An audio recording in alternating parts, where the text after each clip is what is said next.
true to bring back a custom just for you. A dowries charm to rekindle. All right, looks like we're live on YouTube. If you're watching this after the show, I would recommend skipping forward about 5-10 minutes and getting straight to it, because I'm gonna go ahead and give some time for some folks to come in. Oh man, that's a beautiful song.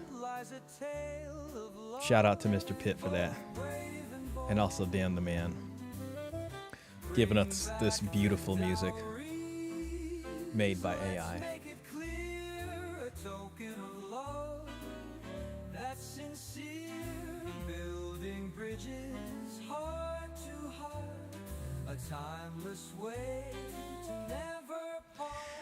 So hopefully some folks will come in and we can get the party started.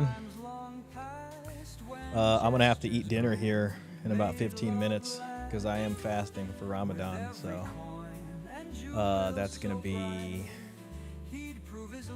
a thing for today and next week. Just so y'all know. Hopefully we'll see some of the usual suspects in here. Maybe we'll get, you know, the legends, Klaus, Mr. Pitt, Dan the Man, Caesar Quintana, a lot of the guys. Let's see. Oh, let me actually bring my chat up on screen here. I'm missing a few things. Oh, look at that. Hey, Don, man, welcome in. I think you're number one tonight. Shout out to you. And we got Raymond Thoughts in Mind. Raymond Thoughts in Mind. I don't know how long I'll last tonight. Pretty tired, but here for the engagement. Love your stuff, Shah. Keep it up. Thank you, man. Thank you, bro. I got to give you another one of these. That makes me real happy to hear, man. That makes me real happy. Appreciate you coming in, man. I know you're a busy guy. Raymond was streaming earlier today, so. Mr. Pitt. It's the man I wanted to see. Let's get this show on the road. Absolutely. Absolutely we will. You know, we're going to be watching an interesting thing tonight. I'm going to have to use your grid again, by the way, Mr. Pitt, because it's from Vice, and I think Vice is one of those people that is a little prickly on how they do things. But before we do that, we got the most insane dowries in history. It's a 3-minute video, so we'll have fun with that. Also, guys, I got dinner here. I got a literal ribeye and some potatoes and some mint sauce there. I'm fasting for Ramadan, and the fast opens up at 7:12 today. It's 7:03 right now, so I'll try not to be annoying with the chewing. But for today and next Saturday, it's going to be part of the deal for me. Oh, we got Peter Wright in the chat. Big shout out to Peter Wright. Hey, Peter. Post Millman reached out to me, and he's wanting to do some discussions on your. I don't have the book at arms. It's over there by my couch. But on the Chivalry book. So we're gonna go chapter by chapter and have fun discussions about it. So I was actually reading it today, and I found a lot of interesting things in there. You know what? I'm gonna go grab it because I love being able to show it.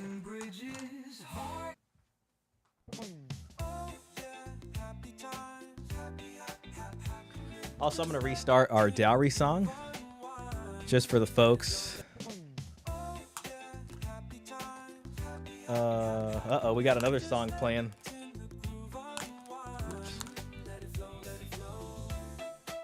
Not bad, not bad.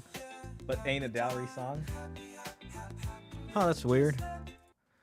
Let me just do this. Sorry, guys, I got wires everywhere. Let's see here. Peter's got something for us. Yeah, I wanted to show this, but Post Millman and I are going to be going chapter by chapter through this book. We're not going to be able to start that till April there, though, but I just wanted to put that out there. So we're going to have a video series, kind of like a book club, literally on this book, and we're going to just do chapter by chapter sessions. So it should be really fun. I was reading it today. Real quick, so Peter says... So this is from Grok, and that's going to be Twitter's AI right there. Peter says via Grok, to brides a gift, the custom bestowed, but let's revive with the modern spin. A dowry for men, let the tradition begin. Beautiful right there. That's exactly what we need to be hearing. Gifts of gold. Or a car so fine for the groom to shine. A new design, equal hearts in a marriage blend. Dowry for men, a trend to mend. Absolutely. We got, you know, it's okay to have hard work in front of us, but it's beautiful when we can see the path in front of us. You know, there's a mountain to climb, but there is just a beautiful way up there, and it's going to be a fantastic journey. We're going to have to educate folks on what, you know, it really used to be like. That's some fantastic Grok poetry right there. Yeah, Vice will pull the stream down if given the opportunity. Yeah, that's the thing I'm afraid of, man. But the thing is, bro, is I don't know. I just felt like this was a chill stream for the night, you know? If it happens, guys, just remember you got to reload YouTube, and I will get the stream back up, but it's probably going to be on a new stream. So you have to reload it and then click on the new stream, which is super annoying. So hoping for the best. If that doesn't happen, you know, I don't know. I haven't even watched this, but we got How Men Become Aziz Ansari. That's going to be some real nails on a chalkboard situation. Could be terrible, could be good. I also kind of wanted to go over this. This is, he had a 50-50 argument with, I think Charleston, I can't remember the guy's name. Some other guy that it went viral with, but he's kind of like Tradcon. You know what I'm saying? So we got stuff tonight if this fails us. Awesome on the Chivalry talk. Yeah, it's going to be fun. I like, you know, I've always kind of wanted to be part of a book club, and this feels like a book club. So it's like, hey, why not? You know? So I had a great time just going through chapter 1, because that's our first episode is going to be about chapter 1. So I just went through it again, you know, just to be fresh on it. Here's a trick. While a video is playing, you can mute yourself and take bites. Yeah, I'll definitely do that, because I'm one of those guys, man, I can't stand ASMR. Like, I don't, you know, I know how some people like ASMR. I'm not really that guy. His name is Yada Awakening. And he had a clip with, damn it, where's the clip? Charleston White, yeah. So they had a viral clip, and Charleston White was like, F that. We may as well go 50-50 because it's all a BS game nowadays. But this guy was on the other side there. Maybe I can find it. Maybe I can find it real quick. Just the clip. Someone, I was sent the clip, and now I can't. 50-50 Charleston White. Yeah, maybe we could start with that, man. Bollocks to it. Oh, God, it's 12 minutes. So yeah, I just watched this. That don't even sound. So he was basically going off on how like 50-50's at the very least something, you know, and at the same time, this Yada Awakening guy was in the room when that happened. And he's like Tradcon. He's like, well, the man needs to provide, you know what I'm saying? So this is all about how men need to do what men got to do. And if the men would just get it together. Another thing that I think this should be its own episode right here, honestly. But we also have this same guy going up against this guy. So we got kind of Tradcon simp with alpha male, you know, red pill alpha male guru simp. And they're both talking about, this is going to be a good discussion to kind of parse out the sort of gynocentrism that's available on the red pill side as well as the kind of Tradcon side here. So, you know, we could have did that today, but, you know, I think that one's going to be pretty intensive. So my plan is to save it for the next one. Carlton from Fresh Prince. No, yeah, this guy right here. ASMR. Yeah, man, I feel the same way, dude. ASMR, like, ASMR is really weird. I feel like it just makes me, like, angry or something if I hear that. It feels like very manipulative. ASMR isn't your love language. Absolutely not. It is not my love language. Let's just play a little bit of this, just for the hell of it. God, like. That don't even sound like nothing. No man should. A man should be paying 100. Listen, the men who did that got to they wives. Man. Do y'all want to go back to that? Not only that, the men who did that, homie, when him and the woman broke up, he got the kids. Real life. Everything, man. Yeah. And the 50-50. So yeah, so there was basically it was a 50-50 debate or something, and then this is the guy from the other side, and then this clip ended up going viral for them, so it was like a big deal. And then this guy ended up talking with Cooley, so it's like a year or two old, but I think it would still be worth going over. You know what I mean? Let's hear a little bit more. Sam, who are you to say me and my woman can't go 50-50? He's like, brother, I've been in your shoes, and I'm just telling you, you need to go harder. Dick ain't big as mine. Shut up. You got to pay the whole thing. You can't fuck like this here. Yeah, nah, nigga, fuck, nah, sorry, nigga, fuck good, ain't got to go pay all that shit. Nigga, you do that. Nigga, I was a star running back in high school, went to prison at 19 years old. Nigga, I'm a hood superstar. I ain't got to do none of that. I just got to meet this bitch halfway. That nigga said, yeah, I ain't got to go to full 100. You do, nigga. So I think he's talking to Yada Awakening at the same time, but that was the gist of it for like 12 minutes, and it was like pretty funny. And then what they did is they did a serious interview with Yada after that clip. And then so he goes on, he's got what is your purpose, lack of spirituality, slave mentality, Charleston White clip, value of a man. We got how to attract a woman, 2 scenarios. A man has to build credit. Women don't want to relinquish control. Why are men so aggressive? So anyways, it's interesting because he's coming at it from a very Tradcon perspective, you know, and what he says sounds kind of flowery and nice, but when it gets down to brass tacks, it doesn't work. And then we got this one over here who, you know, okay, we know this guy, and then we kind of know what happened to this guy. You know, he's a RP guy, and he was big for a bit, and then some things happened. He was living a double life on TikTok or something, and there was some controversy there. But he tends to kind of, I think, run with the sort of red pill, alpha male, sort of self-improvement guru type thing. So we got, you know, this is a kind of inspired, when you could say like It's Complicated episode Alpha Simp versus a sort of Tradcon Alpha Simp. So that's going to be a good discussion there. Let's just, I think we're going to get too deep into it. Just to start this off on the right foot, guys, just to remind everybody about dowry real quick. Let's just watch this. This is going to be the most insane dowries in history. Insane dowries in history.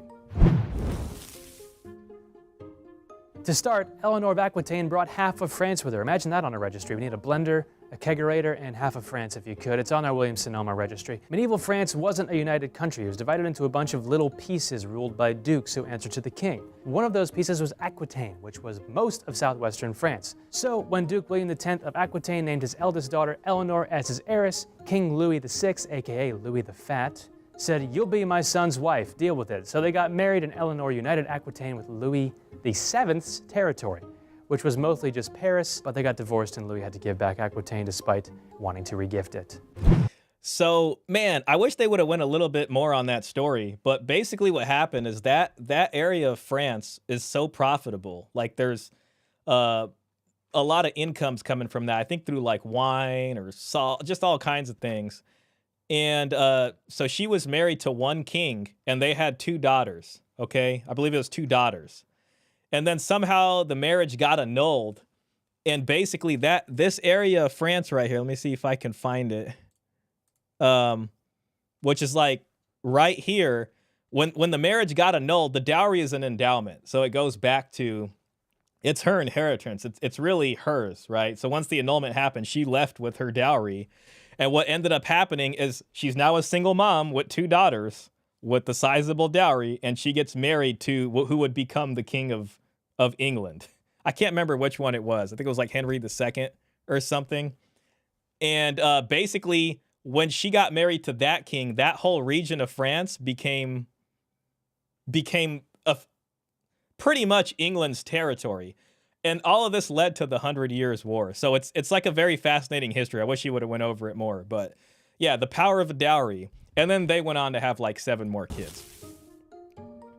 Questionable Chinese dowry. In 2013, a Chinese billionaire spared no expense. Now listen to this, right? So we're going from a long time ago. Now we're all the way in 2013, right? We're all the way in 2013 now. People are still doing dowries out here. expense. Thanks, John. On his daughter's dowry. In total, her So belongings this billionaire was just like, hey, man, I can't have my daughter out here. Check out this which dowry. included luxury cars, banknotes, villas, storefronts, and mansions were valued at over 155 million pounds. 155 million pound worth of a dowry right there, man. Wow. Man, yeah, see, yeah, this guy right here, of course he was going to get on his knee for that. That made sense. She ended up having an 8-day wedding where she was given all of Hey, listen, if you want me doing this, you know how to do it now, all right? That's going to be the formula. Man, check this out. those gifts from her father. We got But a the fun Porsche. part, no one knows how her dad afforded all that stuff. His previous year's salary was just 12,000 pounds. Maybe it's better just to not think about it. Beautiful. Chinese triad. Okay, now we got a dowry fit for a prince. This is going to be recent again. Marie Chantal Miller was given $200 million by her luxury goods billionaire dad, Robert Miller, $200 million dowry. when she married Pavlos, the crown prince of Greece, in exile. He is the son of the ousted king Constantine and Queen Wow. Sophia. Marie Chantal wasn't royalty, but who really cares when your family can host a giant pre-wedding reception with 1,300 guests, a real deal wedding reception with a tent shaped like the Acropolis, and buy you a pearl-encrusted wedding dress that costs over $200,000. Fantastic. Yeah, when the kingdom's not looking so good, sometimes a woman's dowry can help fix that. No one cares. Even though actress Grace Kelly was the one marrying into royalty, very Prince Rainier of Monaco, she was the one who had to bring along a dowry. Yeah, I mean, you know, whenever like the women say like, oh, I want you to treat me like a queen and all that kind of stuff, it's just like, listen, if you want to be a queen, if you want to be this, it does not come cheap. Bring along a dowry. Grace's father also made a ton of money in the brick business, so he was able to fork over $2 million to help pay for his daughter's royal wedding. $75K for her dress alone. Kelly also had to undergo a fertility test to make sure she'd be able to bear heirs to Prince Rainier. Wow. No Look at that. word on if the prince had to get his sperm checked, but I'm gonna guess no. No, he didn't. All right, Princess Catherine. Portuguese Princess Catherine of Braganza was to marry Oh, yeah, yeah. This is the trade routes. I don't know if Ahmed's in here, but Ahmed loves this one. King Charles II of England, and she brought $500,000 with her, which was big money back then. She brought the major trading ports of Tangier, Mumbai, and Morocco, so that those were now under British control. And in case that That led to the English Empire that we all remember. isn't doing it for you, she also brought the rights to trade with Portuguese colonies all over the world. I'm Jordan, and those are the most insane dowries in history.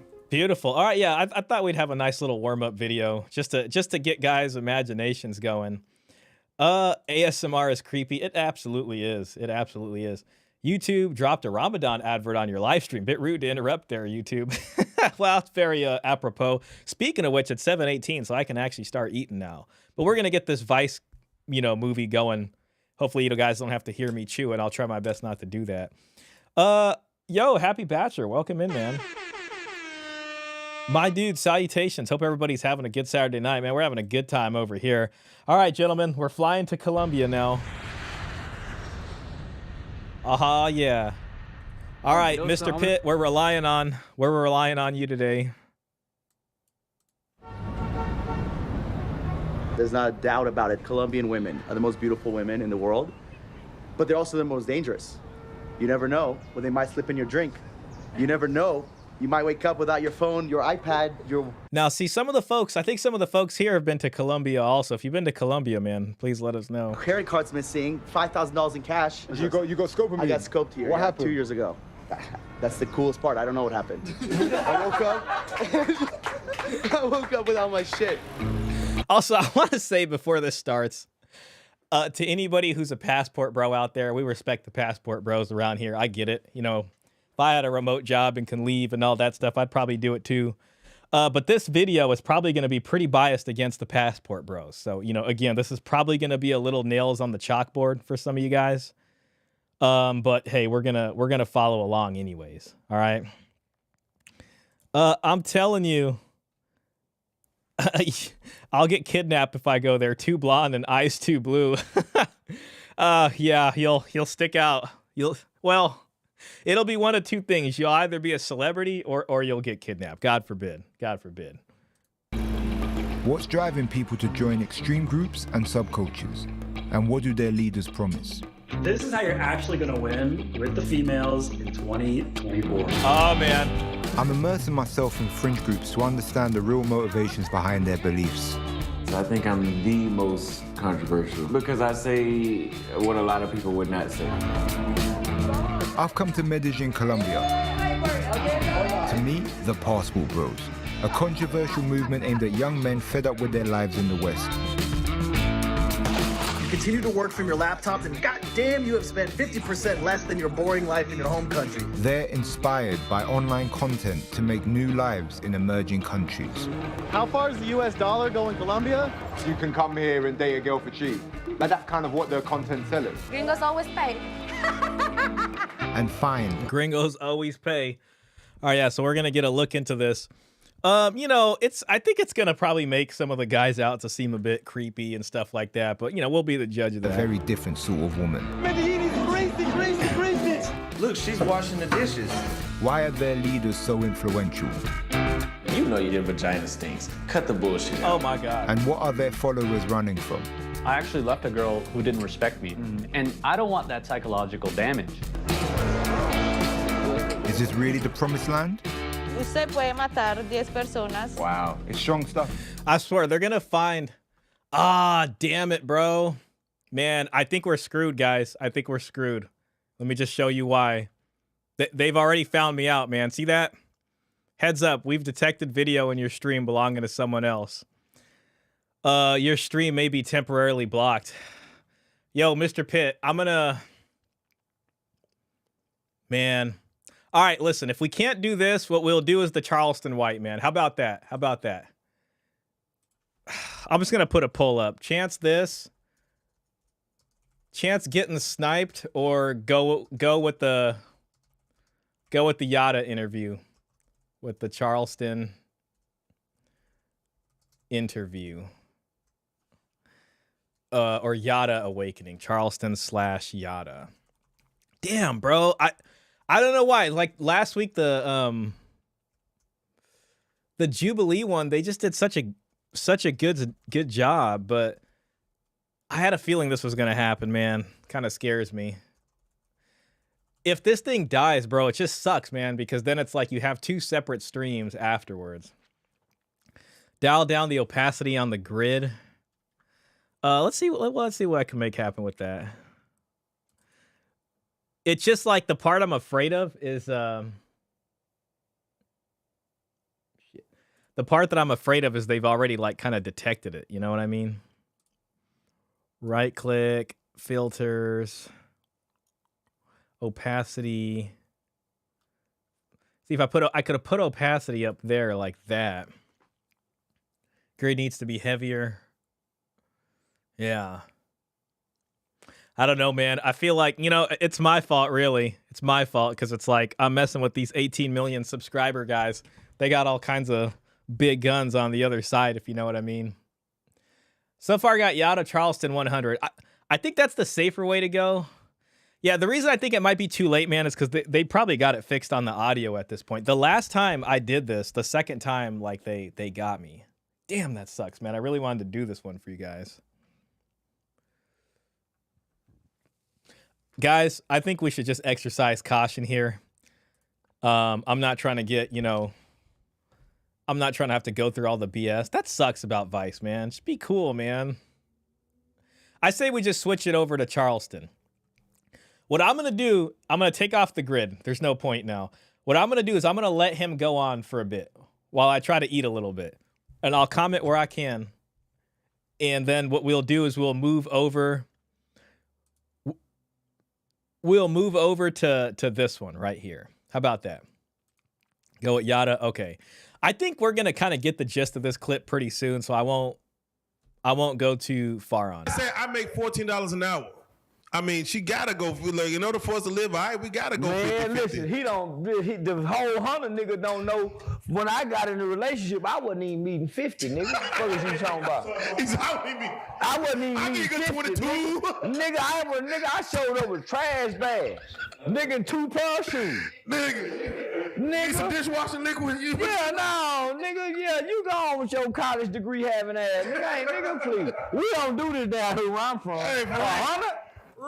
Now, you know, obviously, I think he's a comedian. A lot of it's pretty tongue-in-cheek and it's pretty funny, but it has like a kernel of truth in it. And afterwards, you know, a lot of people are trying to say he's not a man.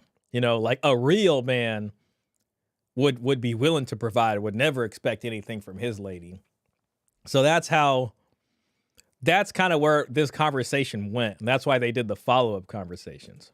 No, But she asked for some more money. that don't even sound godlike. Nigga, for real. That don't even sound like nothing. No man should. A man should be paying 100. Listen, the men who did that got to whoop they wives. Man. Y'all want to go back to that? Not only that, the men who did that, homie, when him and the woman broke up, he got the kids. Man. She didn't have no rights to the kids. Now I'm gonna pay 100%, and if we break up, she get all the rights to the kid. And where I get to win at then? I like what he's saying there, honestly. I mean, you know, I would be more charitable and translate that as it just used to be different. There was at-fault divorce, you know what I mean? It wasn't just like you walk away, no fault, and you get preference on custody. Where I get to win at? Yeah. Where do I get to win at? That's a question a lot of men are asking themselves these days. And the answer's always like, well, that's just how it is. It is what it is. You just got to try harder. You know what I mean? I did think the grid was weak, funny enough. I think you're right about that. I should have started out with higher opacity. Yeah, go with Yada. Maybe you can stream us directly to Discord another day. Yeah, I think that's what's going to be best. I knew Vice was going to be a little tougher. Male Space says hello all. Hey, man, shout out to you. I'm going to get my sound effects back up here in a second. I can't listen. And you, nigga, man, please.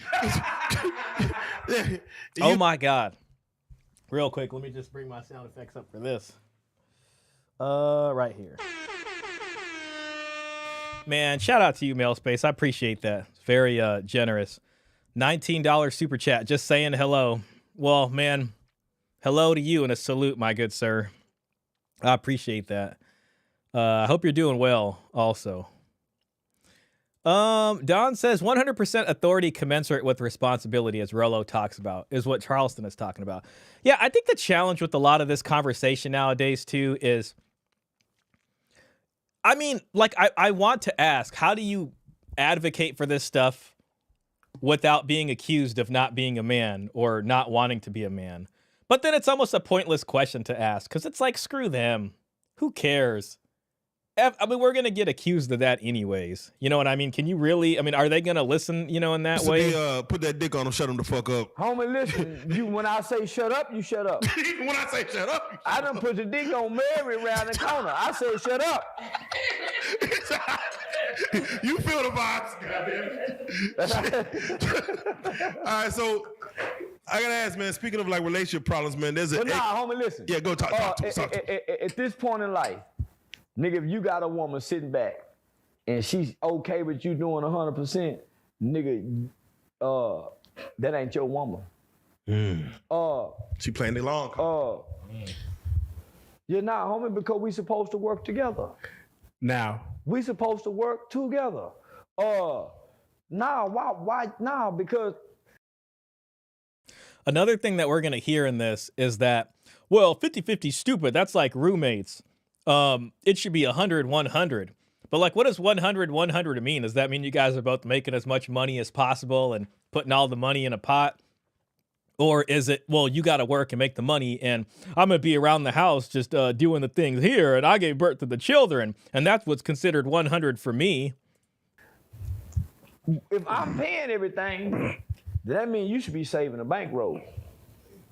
If I'm paying, then who's saving? If I'm paying everything, because you can't pay everything and save. But if we both pay half, we both can save and put up. Because I'm sure you got some family that you want to help too. You got some things that you like to do. So if I'm paying it all, you don't never pay nothing. You don't never offer to say, okay, this month I get rent, baby, and I've been paying it all. And I came in now. If that's the case, nigga might well buy him a hoe. If that's the case, nigga, if that's the case, I see why these niggas going overseas then. That's basically a concubine right there. Remember we talked about concubines? If that's the mentality. No. I understand then. I'm sorry, If guys, that's this the ribeye is mentality so that good. the nigga laying down and going to bed with, I see why a nigga going overseas. Oh, but there was one small caveat, because at one point in the argument, the hunted nigga said, I'd go out and, get the money, pay the bills while she's able to stay at home, nurture the children, take care of the home. He say, my girl work and she do that too. Now, we know that ain't taking care of the home and the kids. That's 70%. Take your plus her going to work, that's 20%. Nigga, that puts you at a good old 10. You know, what I will say is that if it's kind of split like that, with money, if it really is like that and they're putting down, then yeah, of course, both people would help out around the house. Now, when it comes to helping out around the house, just so you know, that includes mowing the lawn, all the outside stuff, fixing stuff, the car maintenance and all that kind of stuff. So, I mean, at least figure it in properly. He just asked him a question there and he's basically like, well, okay, yeah, so she doing the house stuff. But what about the outside of the house stuff? You know what I mean? Or the inside of the house stuff, the faucet's leaking, this, that, and the other thing.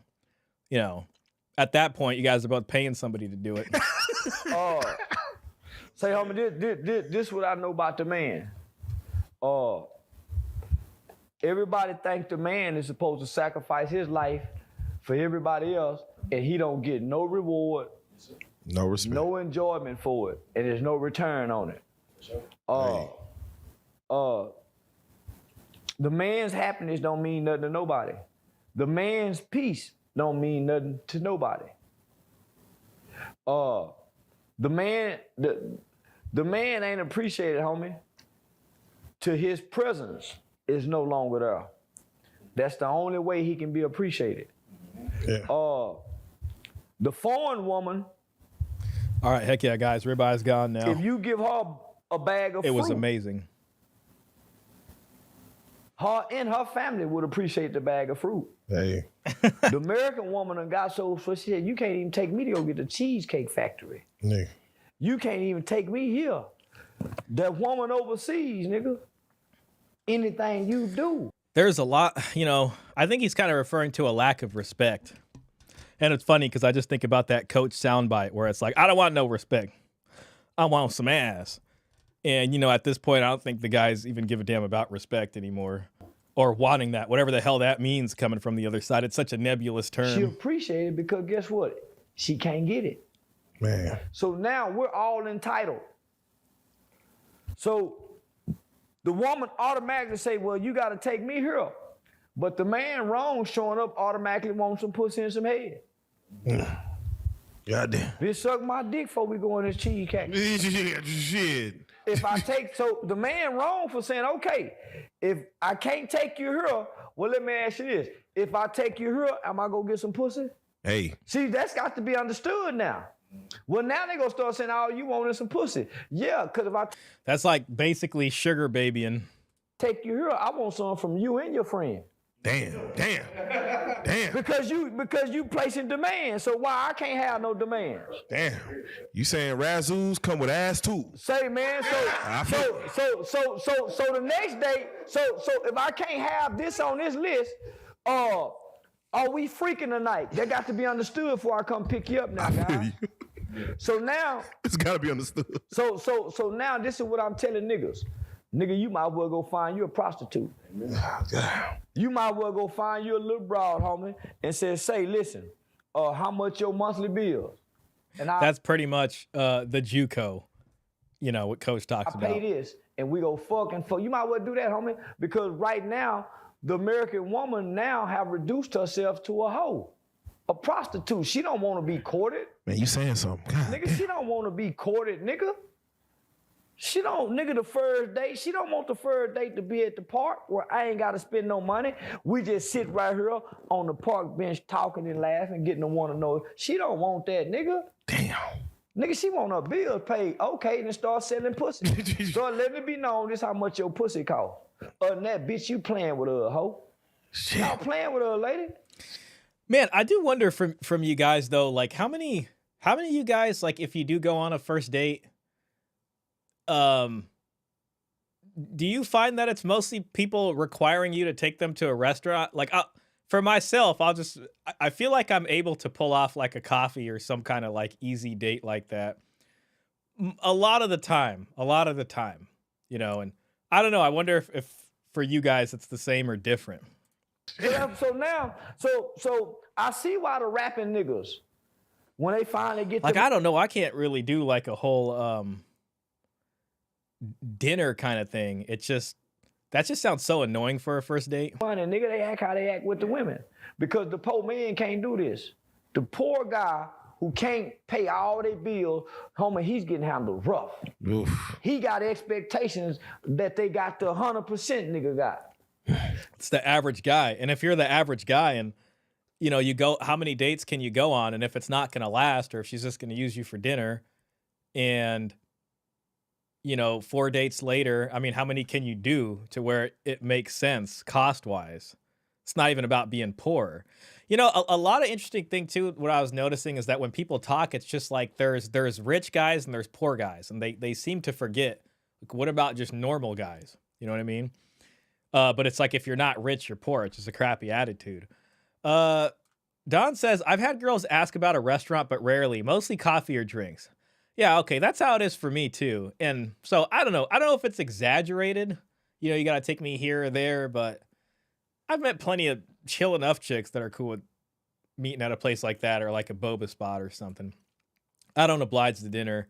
Yeah, no, I'd have to like personally really want to be in the mood and feel like going there myself. And I'm like, you know what? I feel like gambling today.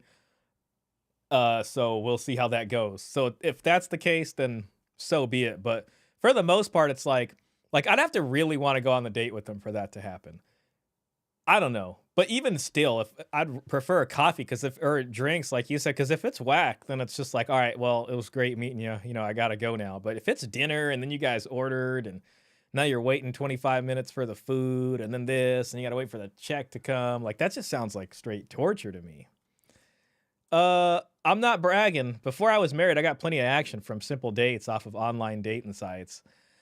Yeah, I don't think it's bragging. I believe it. You know what I mean? So it's just most guys who, you know, I think enough guys get, you know, enough dates. I know some folks got a tough time. I have periods of drought myself, but like when I do go on a date, it's like I think I could still swing them towards a coffee place, you know. But I've had good coffee dates transition to dinner and stuff after. I had too. I've had a few of those. And it's usually because of me. You know, I'll ask, like, you know, are you busy after this? Like, let's go do something else or whatever. You know what I'm saying? And then later on, it'll move into that. So, yeah, I think it all really depends, you know. And he just trying to do the best he can. Nigga, what other man can you find that even want to meet you halfway? You got a man willing to meet you halfway, and you shooting him down because he don't want to carry you all the way? Yeah. Talking about something. That's why I say dog him. You talk about something. Yeah, dog. So a situation happened in which an ex-NBA player. And these bitches can't contribute to nothing. They can't. Listen, you asking these hoes this shit, homie, and these hoes check engine lights on their car. Oh man. These hoes hollering about where they don't want to go, and nigga, the cars ain't winterized, and it's finna get cold. Hey. Them motherfucking pipes are finna go to busting. No, them tires, that tread on them tires finna start leaking. That's air. For real. Bitch, you got two. I feel like, I mean, it's always the oil. If they neglect to check their oil on the car. 2 kids, 2 or more children. See, the women with these expectations, most of them got 2 or more children by 2 or more different men. And bitch, you hollering about where you won't go. Ladies, how about you cook? That used to be the thing. You cook for a nigga. He cooked for you. You invite him over to your place. You cook him a good meal. Y'all sit down, drink, have some wine. That's the first date for your ass. Most you hoes ain't got a table to eat on. Damn. You invite me over here, bitch. I'm eating in my lap on the couch.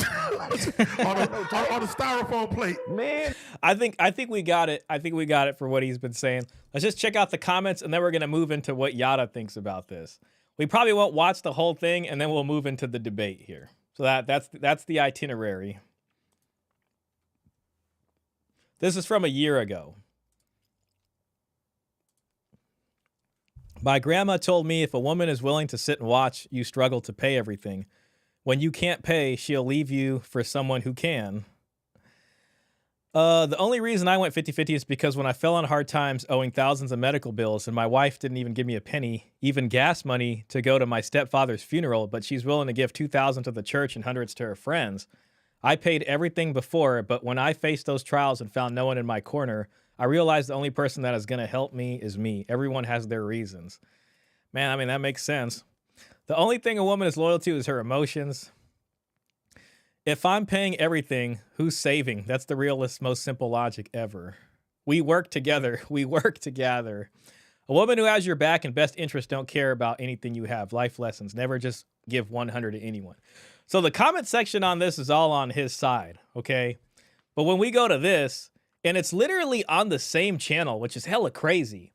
Like, it's on the same channel, but then when they do this interview with him, all the comments are about how he's right and he's just dropping real stuff. So we're going to hear about what he's dropping in there.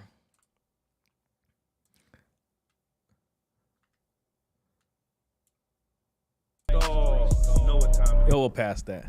Because if I would have picked a woman through my struggle, I would have picked a lot of, when you say a biochemist, how long does it take one to be to actually, you know, become a biochemist? It just depends because I studied in Senegal. Yeah, I studied in Senegal, West Africa. And I know you said you were from Nigeria, yes, also sir. West Africa. Yes, sir. Yeah, so I studied out there and I put a lot of work in, man. Years, brother. Years, brother. Yeah. So this is the one thing, right? Because this is the one thing I want to know from you, right? While you were in that journey of actually becoming a biochemist, and I think this is where a lot of men, right? We go left or right. You know, while we're pursuing something, you have to be focused. Right? And women can be either a distraction. If I'm paying, who's saving? It's a simple but thought-provoking. Yeah, it is. And I mean, it's just like, well, if you're not saving, especially to pass on to the future for your children, the other side of that question is, okay, if my money's going to the house, what's your money doing? And if her logic is my money and your money is our money, then that's just BS from the beginning. You know what I mean? And it means you're not saving because she's planning to spend her money on some BS. And it's just it's a crappy deal. So people don't like the sound of 50-50. Like you could not like how 50-50 sounds. It doesn't mean everything's got to be split down the middle. But the fact is there's got to be some kind of contribution from her side too. Or they can, you know, help, right? For sure. When you were pursuing your dream, right, as a biochemist, I can see that being used as game, girl. You know, that I can see it going both ways. So how did you deal with that? And what was your mindset when you were going through trying to become a biochemist? The mission. I completely focused on being the man that I needed to be so that I could choose the woman that I wanted. Because if I would have picked a woman through my struggle, I would have picked a woman that wasn't fit for the man that I'm currently becoming or became. I feel like that's kind of a weird logic. You know what I mean? Because on the one hand, there's people who are like, well, you know, if you get married early, that's the best. And you should marry someone who stuck with you through the hard times before you make it, so to speak. And he's just like, well, you know, I think you should make it first and then choose the woman that you want. Typically what happens at that point for a lot of guys is they have a ton of options so they can do whatever they want to do. The other part that he's not, you know, that's kind of missing here is he can choose a woman. He doesn't really go into what he's expecting from her. I think he might later on, but if it's bringing no money, she could pull the ripcord at any time. How did you know what man you needed to be? I saw the man I didn't want to be. Oh. Yeah, I saw the man I didn't want to be, so I became the opposite of that. So would you say then that you know what your purpose was in this world? Nah, I can't say I knew my purpose. Okay. Yeah, not in the beginning. Okay. But when I truly found myself, when I came to an understanding, awakening of who I was divinely, that's when things started to change, brother. How did you get your spirituality? Your spirituality. He sounds very smooth, but you know, I don't know. I don't really trust it. I traveled. Okay. South America, different countries in Africa. You know, I traveled. For a brother who is not blessed enough to travel, and he's having a hard time finding himself or his purpose. Don Marco says, this is pastor voice. That's what it sounds like that very like, it's almost like a sing-songy kind of voice. It's like they're not talking to you straight. They're trying to activate the verse and poetry side of your right hemisphere here to kind of lull you into a kind of believe in whatever they're saying. This is pastor voice type talk, speaking in grandiosities and wordplay to make an impact. That is what it sounds like, definitely. What would you say to guide that brother? He has to understand the things that he loves. Really come into a divine understanding of what he loves, understanding how to properly love himself, understanding how to elevate himself mentally, physically, and spiritually. Just really stepping out of the matrix and stepping into his mind and understanding himself. Because and I feel stepping like, out of the matrix. We've heard that before, applied in other places. I feel like a lot of the disconnect has been a lot of brothers don't know themselves, right, and they don't have any spirituality, or they don't have any that type of divine guidance. Right. And when you don't know a purpose, you just look for purpose in people. Right. But see, the thing is, it's not the fact that they're not looking for the purpose, it's the fact they got distracted. Right. They got distracted from the purpose. And the purpose is themselves. Whatever a man chooses to be, if it's rich or a bum, he chose it. So a bum can become his purpose, you know? So let me ask you this question. How many kids, and we're gonna speak for African-American kids, how many kids do you feel like are affected by not having a father figure in the home? Do you feel like that is the leading cause of us not wanting to assume our roles? Or what do you feel like is the biggest factor in the fact that men don't think like you think? A lot of men weren't properly raised correctly. You know, we got that slavery mentality. You know, the man on the field, the woman on the field, the child on the field. Now the black man saying, I'm not gonna choose a woman unless she's on the field with me. So now the man has picked up that slavery mentality. We become slave masters to our women. We sleep with them, they cook for us, and we work them. We something like pimps. You know, I think he's using the word field as a metaphor, but it just reminds me of like a bride price paying society where the women did participate in agriculture literally on the field to produce income. That's crazy because it's crazy because we just had an interview, right? There's a lady named Priscilla Queenmaker, and she's under the belief. Happy Bachelor says, yeah, this is like 10,000 foot language. That answer was a non-answer. Yeah, it was. It's all very, I don't even know how to say it. It's just intangible or something. That abstract. Men basically can't. We have the inability to love a woman the correct way. She feels like we only choose women out of necessity. Like, you know, hey, she can cook, she can clean, and that's a void in my life. So I'm going to pick her as my mate. What do you say to that? I say that's a woman that hasn't dealt with a man that's properly healed. You're dealing with broken men, you're going to get broken things, but when you deal with a man that's healed, you're getting a whole different outcome. See, but majority of the women, this is another non-answer, like a man that's healed, and there's a whole other outcome, and it's like that opens the door to a bunch of like weird stuff. It also, I don't know why, just hearing this conversation about, choosing a woman that can cook and clean and these practical things, it reminds me of a tweet that I saw, which I thought was kind of funny. Let me just bring that up for you guys. Okay, so here's a woman here, and it says, why aren't you married? LOL. So she's tripping out. She's almost about to put the ring on, and then she sees herself cleaning. Oh no, she was taking out the trash and she was cleaning some dishes. Oh, she had to wipe the table. Here's her doing the laundry, fixing the bed.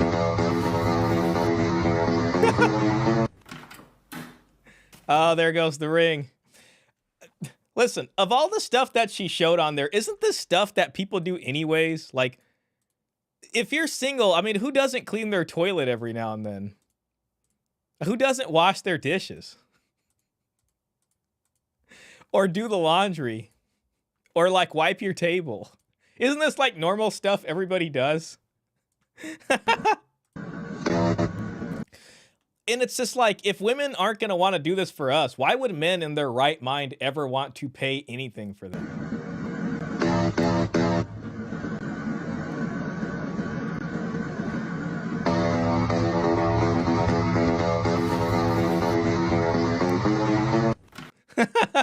This is what we're dealing with out here. That's what we're dealing with. Sorry, I just wanted to share that. So, yeah, I don't know. Charleston White is making more sense at this point. Very bad way of him to speak. Asking a woman to cook and stuff is approaching slavery. Exactly. We're working our women. At the same time, the other side of the equation is expected to work. And I mean, you can't even expect to get looked at twice if you haven't found your purpose and healed, i.e. have a bunch of money yet. Pretty much what he's saying. Marcus Gray says a small percentage of people are authentically themselves.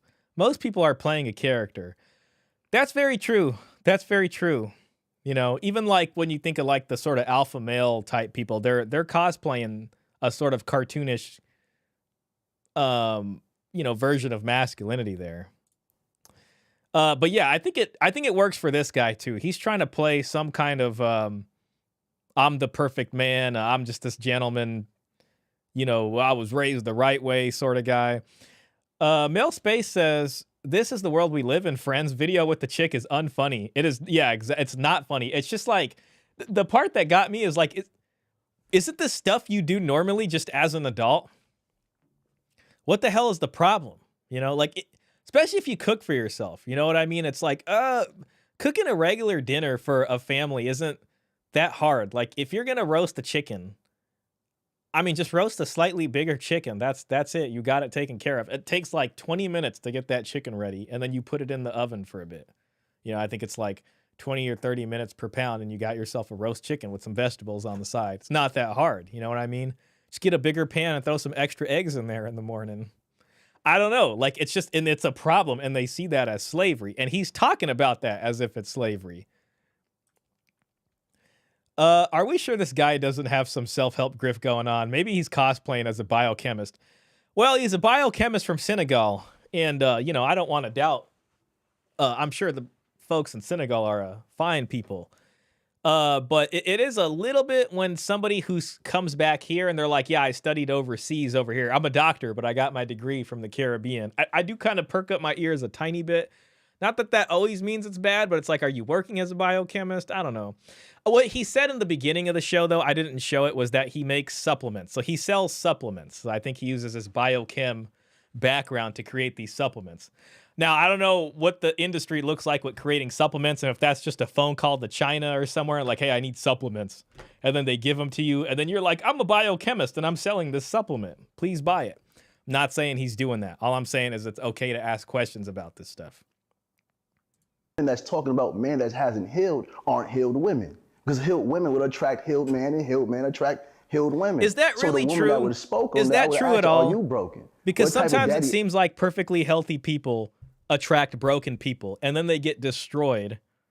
And then they feel like crap, and then they got to heal again. But they were fine before.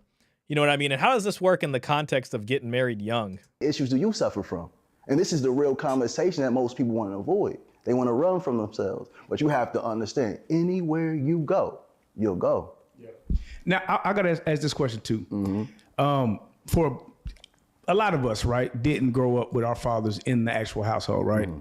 How long do you think it takes for a little... Maybe it's true. I mean, I've heard the saying, hurt people hurt people. I don't want to doubt it, but I got to wonder sometimes. Kid.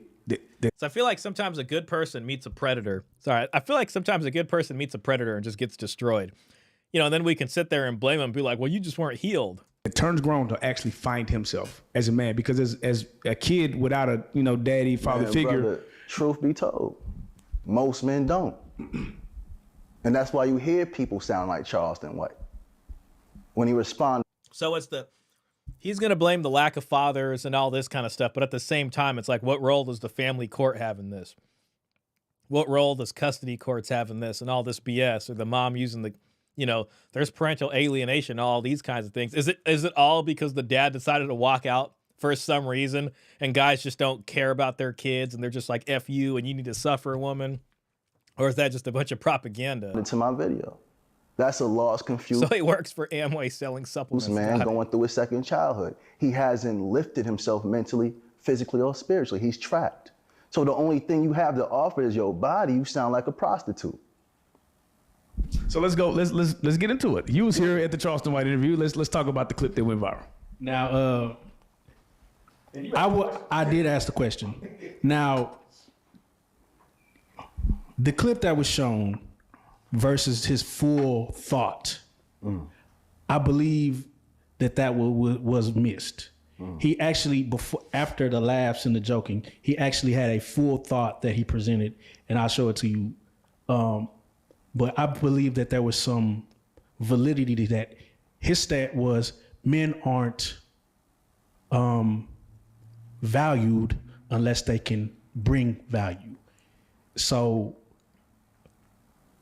basically saying love is conditional for a man. If you cannot provide and protect, then you're not valued as a man. So, and I believe there's a little bit of truth in that. When you're a man, you have a choice to either be a provider and protector, or you become invisible. And the sad part is it's just like there's no in between to this. It's like, see, they're defining masculinity for us right there. It's like the scam artist that's trying to say, okay, you got two options and really both options just benefit them. But if you use your imagination, you can do whatever the hell you want to do. But they're trying to screw you by saying, well, you can do two things. You can be a provider or this, or you could be invisible, which is like complete BS. To me. And I think that was more of the first part was more funny, and that's what if you can't provide, you're not a man. A man has to build his value. A woman's born with her value. How many times have we heard that? Don says, it's untrue. I know women from good families who get hung up on legit criminals, make excuses and say he's different. It all blows up eventually. Yeah, it's very true. I completely forgot about that. Yeah, that's what they do. I mean, they'll sit there and they'll commit fraud for a guy who's in jail just because that guy asked them to over the phone, And men will do stupid stuff too for predatory women. So it's just like, I don't know. You know what I mean? So everybody's out here has got to just be super experienced. Then that means, okay, yeah, nobody's marrying young. You got to go out there, get hurt, and figure it out. Hopefully you didn't lose that much. And then yourself at this point. I guess the question is can you find yourself within a marriage, or do you have to find yourself before? Let me do a poll on that. Can you find yourself in marriage, or do you have to alone? And I'm going to go ahead and let's see. Possible in marriage. Okay. Only alone. You know what? Let's do a third option just to be nice. You can find yourself in any relation. Oh, damn, it's too long. In any status. How about that? Any status. All right. Beautiful. Fantastic. All right, here goes. Everybody gravitated to, but that was a really... Marcus says, if only two emotionally healthy people met and had a family together, that would be... Sounds like people need to get, married young then. Bring back the dowry. A male space says, Donald, yes, men don't believe, but bad guys get low quality women. Tim Kramer 2000, best decision of my life was not getting married. Hey man, shout out to you. Shout out to the MGTOW legends in here. A male space says marriage used to happen before the man improved. Wasn't that the point? Wasn't that the point of marriage, that you guys pair up and that's like optimal, and then you guys walk up this mountain together? Instead, it's like, well, I want to sit here at the base of the mountain, and then once the guy makes it to the mountain on the top himself, then all of a sudden he's supposed to magically choose me. And then once you get up there and you're looking on all the different sides of the mountain, there's all these ladies all around the base, and you can do whatever the hell you want with them, and then give them a good boot in the behind when you're sick of them, and then they fall back down the mountain again, and then they hate men. I thought you're supposed to walk up there together. Like, what the hell is people talking about? You know, and that's really how it was, Male Space. You say it correctly. Very true, sir. Exactly. And the dowry system supports this. You know what I mean? It's like dowry's wealth that's coming from her parents. She's getting a pre-mortem inheritance. They're looking at this guy, he's got potential, and that, you know, he might be getting a good inheritance when his time comes, or whatever the deal is in that marriage contract. But this guy, he's from a certain class. He's from a good family. He looks like he's got a good trajectory. Let's invest in him. That sets up the household. That gets him ready to do what he's got to do. Now he's got an obligation to this family. Instead, it's like, well, you got to figure it out. And then it's like, you're not going to have anybody. You got to sit here and figure out all this stuff. You're doing all the stuff in this freaking... I wanted to pull up that tweet again. But you're doing all this stuff that lady doesn't want to do for you. Cleaning the toilets. You know what I mean? Like, so the whole time while you're sitting here trying to become a biochemist or whatever this guy does, you're doing all this stuff. Who the hell else is doing it for you?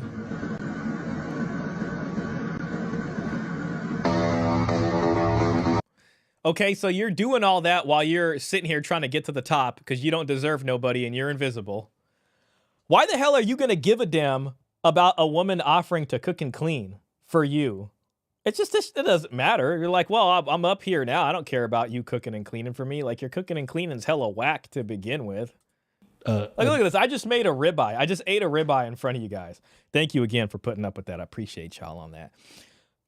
A ribeye with some potatoes. There was a mint sauce there. All that came from my kitchen over here. And it wasn't that hard. It took all of 20 minutes to do. A meaning to what he said. But no, I feel like let's just go back on when that. Men aren't really oh man, I missed some chats here. We're just having fun tonight, guys. I'm just gonna read these chats in peace. I improved after I married and then more after I had kids. Yeah, that sounds like a natural trajectory right there. That sounds like all the reason in the world to improve and to want to and to go every single day wanting to do your absolute best. Timmy says, I'll enjoy a woman's company, but I never take them serious. Yeah, unless they came to you with a serious offer. What if she came to you and she was like, hey, Timmy, you know, you're really, you know, I'm quite fond of you and I like what you got going on here. I've been working hard myself too. I got $125,000 I'm sitting on. I'm thinking, you know, maybe we can figure something out with that. You know, this is what I can do. Like, let's come up with a plan. There's none of that. It's just, well, you got to protect and provide. And if you would raise the right way, that's what I'm hearing. That's what I'm hearing from this guy. Don says, you got married at 20-something, worked a hard job, eventually grew into yourself. Very much so. Yep. She can't clean the toilets, but you're making $75K at Waste Management. I wish I married sooner. All those worthless dates, even some of the casual sex did nothing productive in the long term. Yeah, man, shout out to you, bro. I'm glad that you found a deal that works for you. Again, it's all about the deal and the negotiation and trying to find something that makes sense, you know? Otherwise, there's no point in taking a crap deal. A meaning to what he said. But no, I feel like when men aren't men aren't seen as valuable unless they can do X, Y, and Z, and that's a man's job, which is provide and protect. Mm-hmm. Now, that is your job. That is your God-given duty. Mm-hmm. But we don't all come into that, you know? And that's what I feel like that's the start of, like, you don't come into being able to provide and protect, and you don't always come into that before you meet somebody that you feel like you love. Mm-hmm. You know, sometimes you meet a person in your struggle and you feel like that individual might be the one for you. Mm-hmm. So what are your thoughts on that? Brother, when a man becomes valuable, Everywhere he stands, he brings value. When a man becomes valuable, everywhere he stands, he brings value. See, I don't know. It's just like that. That's something that sounds weird to me again. It's like, okay, what do you mean by valuable exactly? You know what I mean? Is it, there's all these nebulous terms like healed, and it's just like, it sounds like valuable to you is particularly to do with money. So it's like women have this value and men don't have an inherent value. That's kind of BS. Yo, Klaus, welcome in, man. Great to see you, bro. Klaus says, hello, guys. What's going on? Did I miss daylight saving time or something? Daylight savings time did happen like about a week ago. Oh, yeah, that's right. Crap, I forgot. Yeah, it's spring forward, so this is an hour later for you. I don't know if that's worse for you, actually. This says actually more later. I forgot about that. This is the first stream after daylight savings time. I almost feel like I should start the stream at 6 o'clock then instead of 7 o'clock next week. Ah, the hell with it. Sorry, Klaus. That makes a lot of sense, man. I think Trump's working on trying to get rid of daylight savings time. Hopefully he can make that happen, Trump. In California, we voted to get rid of daylight savings, and I think they actually voted to get rid of it, and then like it stopped because it was like a federal thing, so they blocked us from doing it. Watched all my buddies get divorce raped. 3 committed deletion per the same. Wow. Yeah, I mean, honestly, if you see stuff like that, I mean, see that's where it sounds like I'm joking around, but I do have a little bit of CSI, and by a little bit, I mean a good amount of CSI PTSD. CSI PTSD is child support induced post-traumatic stress disorder.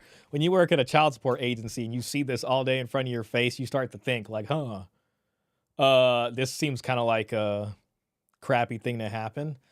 And Don DeMarco says he can start his church now and he'll make money. He's talking to the right audience. Let's close the poll real quick.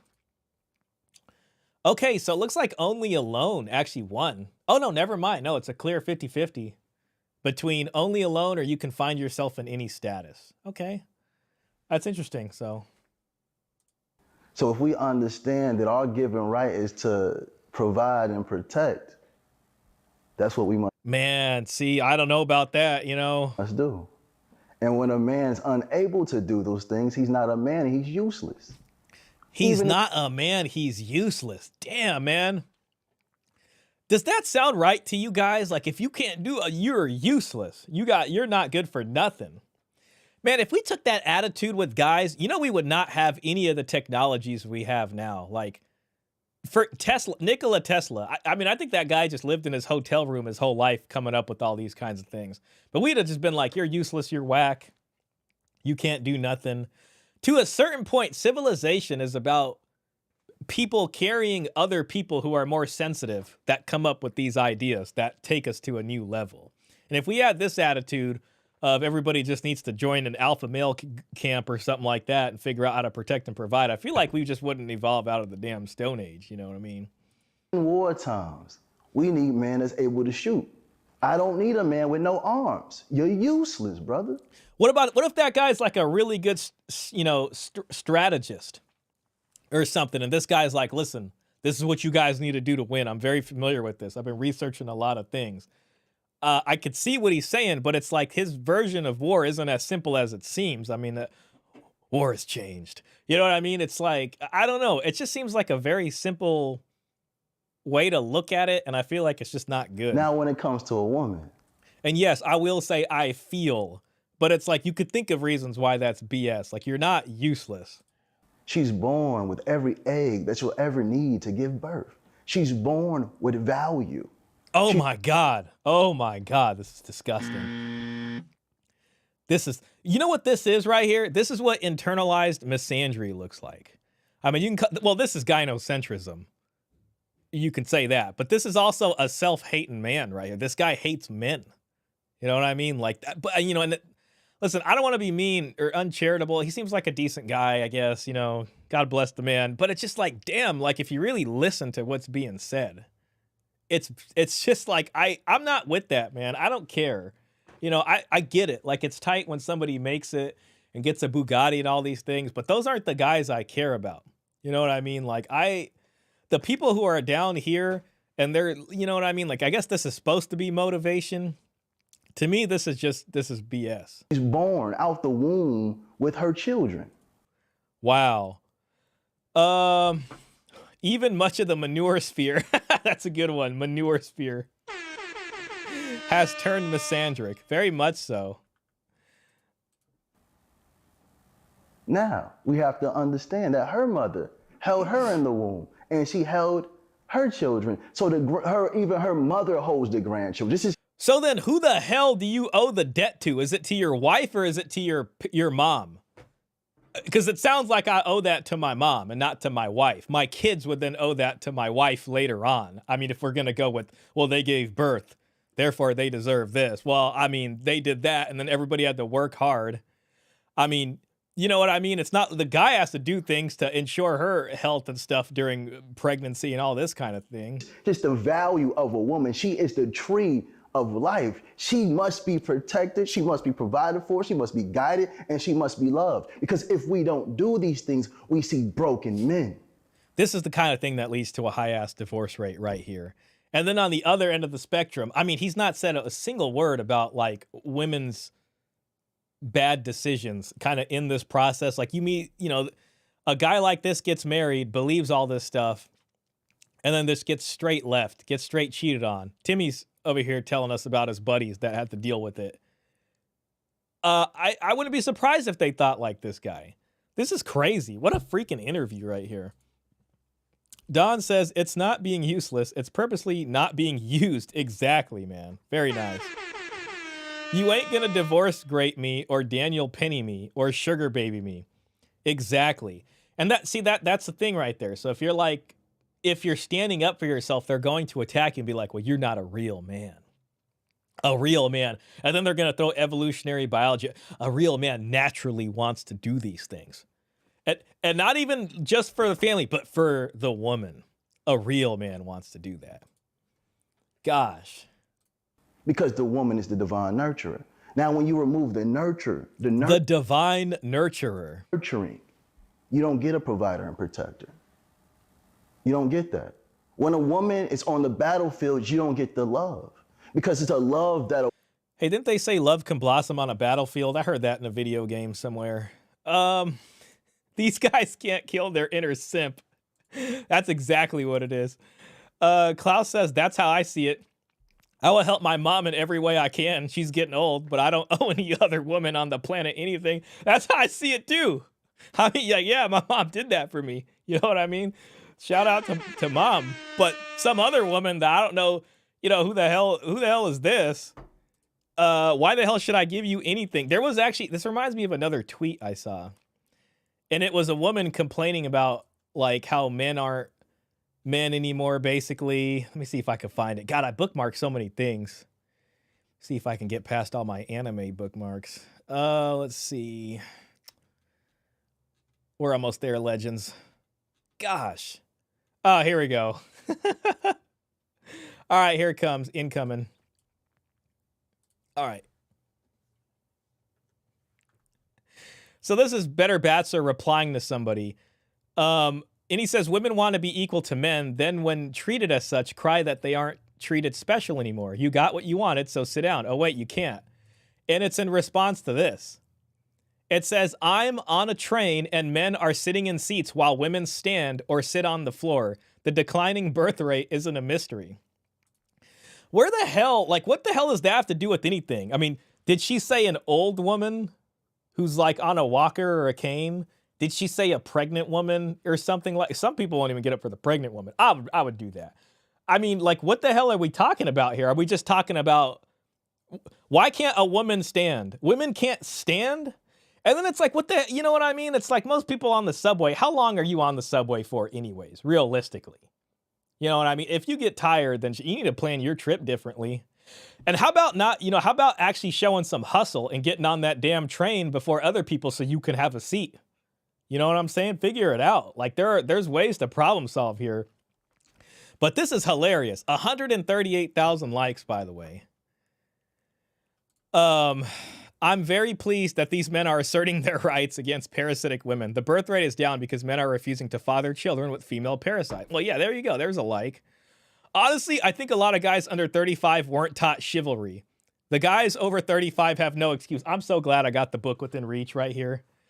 A lot of guys under 35 weren't taught this. And you know what, man? That's good. It means we're making progress. We need to do something about this.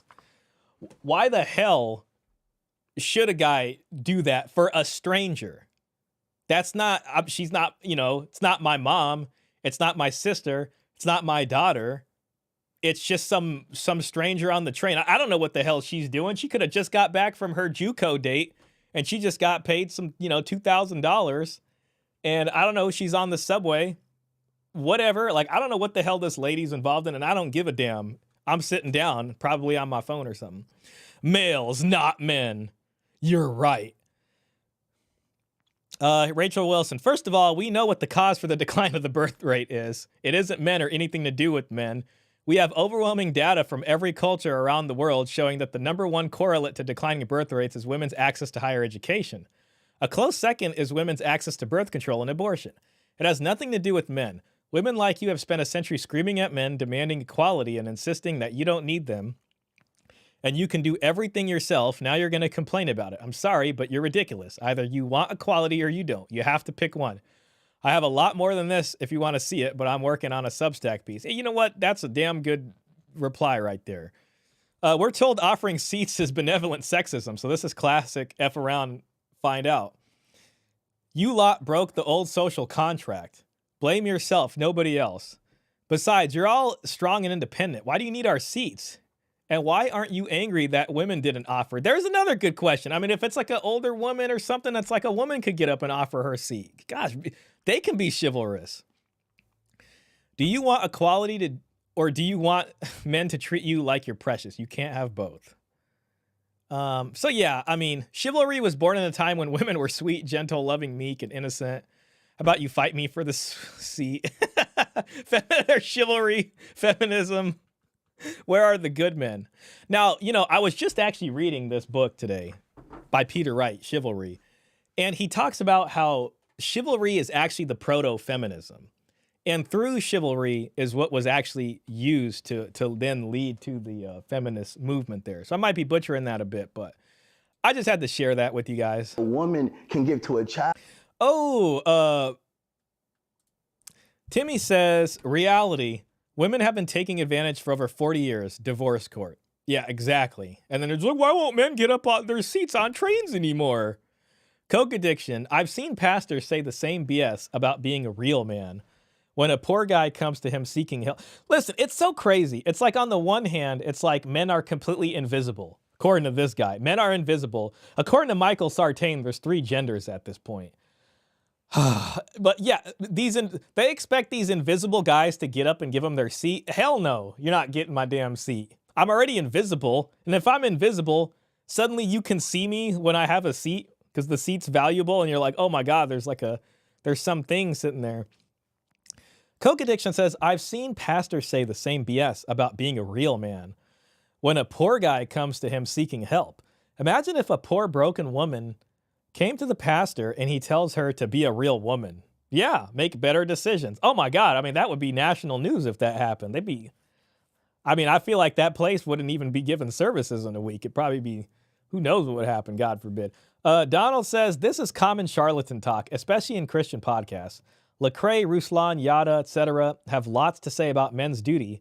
Notice there's nothing said about a woman's obligations. I haven't heard a damn thing about their duty. I haven't heard anything other than the woman has the eggs and the value is already there from the beginning and they give birth to the children and you know what I mean? Oh, won't somebody please think of the children? That a father cannot, because it's part of a woman's body. It's part of her body. Yeah. That when she's pregnant, it doesn't come from the man. It comes completely from her. That's why a woman's intuition with her children is godly. Oh my God. Oh man. Yeah, I mean, listen, man, I don't know if this isn't pedestalization. I don't know what is. That's pedestalization, man. Honestly, like that is raising up a human into the position of a divine status and an entire gender. We gotta listen to that again. When she's pregnant, when she's pregnant, it doesn't come from the man. It comes completely from her. That's why a woman's intuition with her children is godly. Wow. Damn, man. I think I need that as a sound bite. I'm gonna have to add that to my list. Let me just make a little note for myself. If you'll excuse me, gentlemen.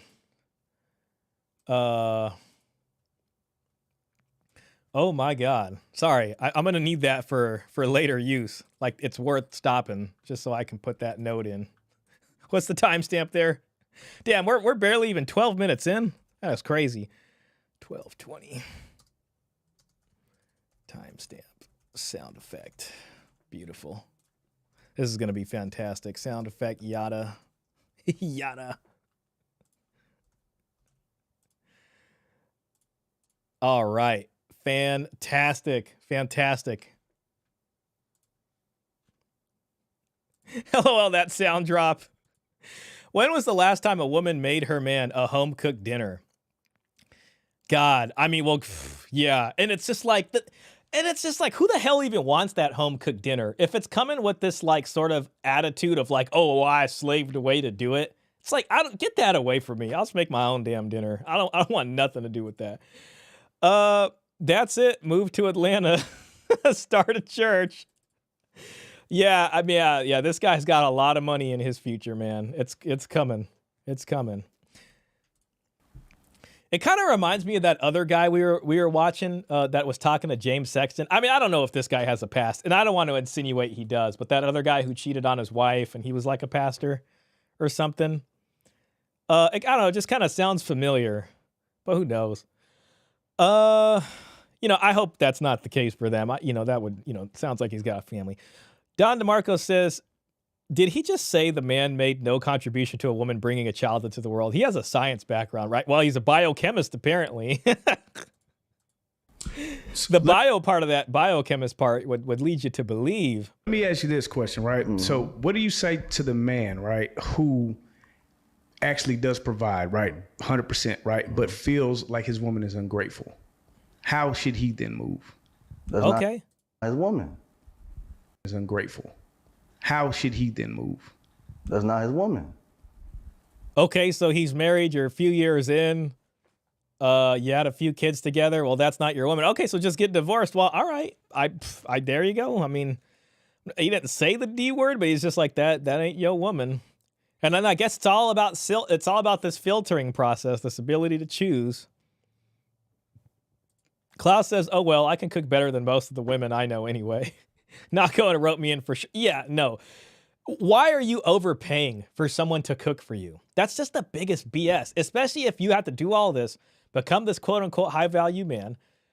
Who the hell was cooking for you that whole time? I think you got it figured out. If you're not going to sit here and get married till you're 33, however long it takes to become this guy and to find your purpose and to do the healing and all these things that he's got to say, you're not sitting there eating ramen the whole night. You figured it out. I mean, you've improved enough to figure out how to get a cast iron pan and, figure out how to do some things. You know what I mean? So it's just like, what the hell is going on here? This is all backwards. Like, this whole thing is so backwards and crazy. If you're providing a woman's every need and she's still treating you like you're not doing nothing, that's not your woman. She for the streets. Let someone else come pick her up. Continue to focus on yourself, because when I could agree with that. Man starts to elevate himself, he's going to attract the woman he needs. If a man is attracting a woman he don't need, he hasn't became the thing is by the time this whole streets thing happens, it's just like a lot of people are deep in. This is where Coach's marriage wheel comes in. Shout out to Coach Greg Adams. And then some people ends up getting a gray divorce and all this kind of stuff. And it all kind of goes back to, well, you should have chose better. They're out there. You just got to find them. Himself. Because we project these things. So I want to, okay, we were on the mission of you, right? So I want you to take us through your mission, how you got to this place, because I'm sure you didn't think like this your whole life, right? No. So you're going through. Okay, maybe he was a player back then. And you're going through your studies. Mm-hmm. Take us to the transition of you finding yourself and realizing this message that you now preach. Now, first I had to understand what a man was. Oh, hell yeah. All right, we're going to figure out what a man is, guys. Understand what a man was. I've seen a lot of boys trapped in men's bodies. Okay.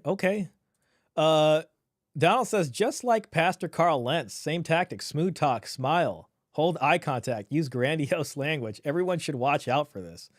Yeah, I like how you're breaking it down like that. And it's, you know, it really is important to trust your gut on that kind of thing too. Especially when people are trying to get you to believe something, man.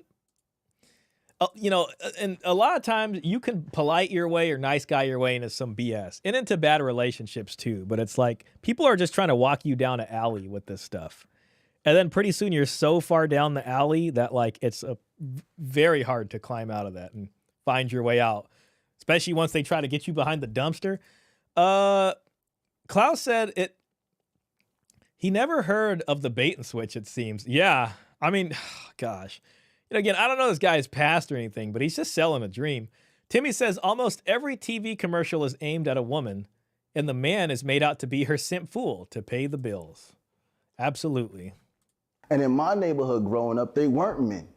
We had mothers, grandmothers, aunties, and sisters raising knuckleheaded boys. So if you have nothing but feminine energy, trying to teach a masculine man, that masculinity goes away and that boy comes feminine. Or should I say toxic masculinity? Because when a man doesn't know how to move like a man, he becomes toxic to himself and everything around him. So I looked in my neighborhood. I don't necessarily disagree with that, and I'm not blaming the men. God knows why their relationships didn't work out. You know, a lot of it could also be choosing bad boys from the beginning. You know, that is a choice there. You know, you say the women's pressured into it or they didn't have any other options or whatever. To get to this point, I mean, a man without a father figure is going to be, you know, severely lacking, or a son that's not growing up with that, especially if mom's bringing in, you know, bad boy boyfriend after bad boy boyfriend. That's just what's going to happen. And then I started to travel the world. And in the most poverty-stricken countries, like Senegal, the men work. The men do the sewing in these shops. There's no women. Where you see the women at? In the home. And this is poverty, strictly poverty. But we over here living it up. Most men got 3, 4, 5 women. They're not in polygamous relationships. They just dizzling and dazzling. You know how this goes. Yeah. But we're taught that's what a man is. But these same men grow up 60, 70 years old. Now they're in an old person's home with a stranger beating on them, stealing from them, and not even wiping their butt correctly. See, me, brother, from what I do and how I treat my woman, I know I'm gonna die a very happy man. Damn, I don't know if he exactly described what a man is, but I mean, he described what happens with the man when he doesn't have a father. Very stress-free.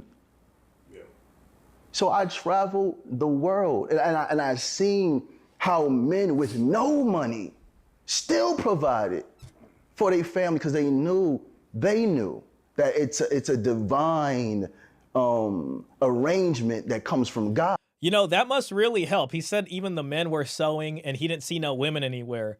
The underwriting of that is that all the jobs out there in the marketplace are there allocated for the men.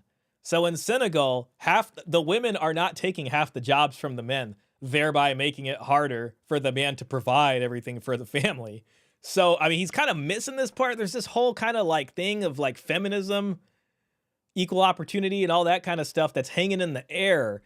So he's going to talk about how men are supposed to be raised, but it's like, you know, ultimately we're a product of our environment and what the environment can sustain. You know, whether you want to look at that from an agricultural sense or whatever, but it's based off of what work opportunities are out there. And if half those jobs that are used to sustain a family are taken by women and women don't want to provide, you're going to end up in this very crap situation where you know, wages aren't going up. There's way more labor out there. And how the hell is a guy supposed to provide on a salary that's not going to match what's needed for a whole family, especially when the woman doesn't want to have to do it? How the hell is this guy going to convince women to give up having careers and do all this? Like, the guys need to go out here and you just need to prove how reliable you're going to be. You know what I mean? So, I don't know, man. There's an issue going on here. Don said, in a way, he just dropped a Rich Cooper Chase Excellence, Not Women perspective. But that's the one odd song out of his overall Women Are Divine album. Yeah. Yeah, I mean, you know, he came in pretty hot and heavy with the gynocentrism. Don says Google indicates Yada is a Sufi minister, by the way. Makes sense. That's interesting. A Sufi minister. Yeah, you know what? Maybe I should just kind of What's his name? Yada Awakening. What does Yada Awakening do? Sufi minister. Interesting. So like Sufism. Like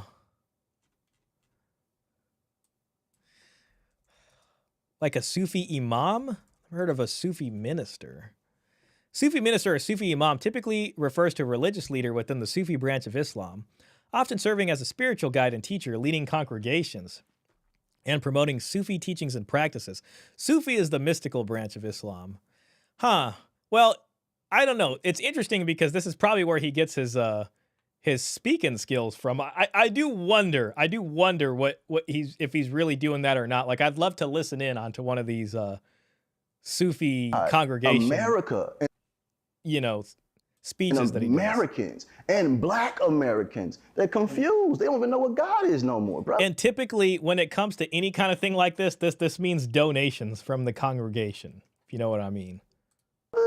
They don't know. They think that having sex and talk about how big their penises are is something amazing, it's which the it isn't, touchy-feely brother. Islam. Yeah, it's like, I don't know.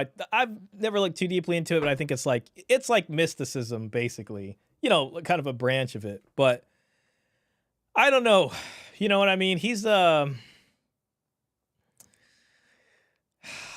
We become prostitutes. We've become slave masters, not just to ourselves. He hasn't addressed the other end of that. Like, listen, if you're gonna talk about Senegal and it's very specifically one way, fine. But if you're gonna talk to men here in the West, living within feminism writ large in a gynocentric culture, what he's saying just isn't going to make sense, and it's not going to be sustainable because the average man can't do whatever the hell he's talking about. So this is dead in the water. To our children and to our women.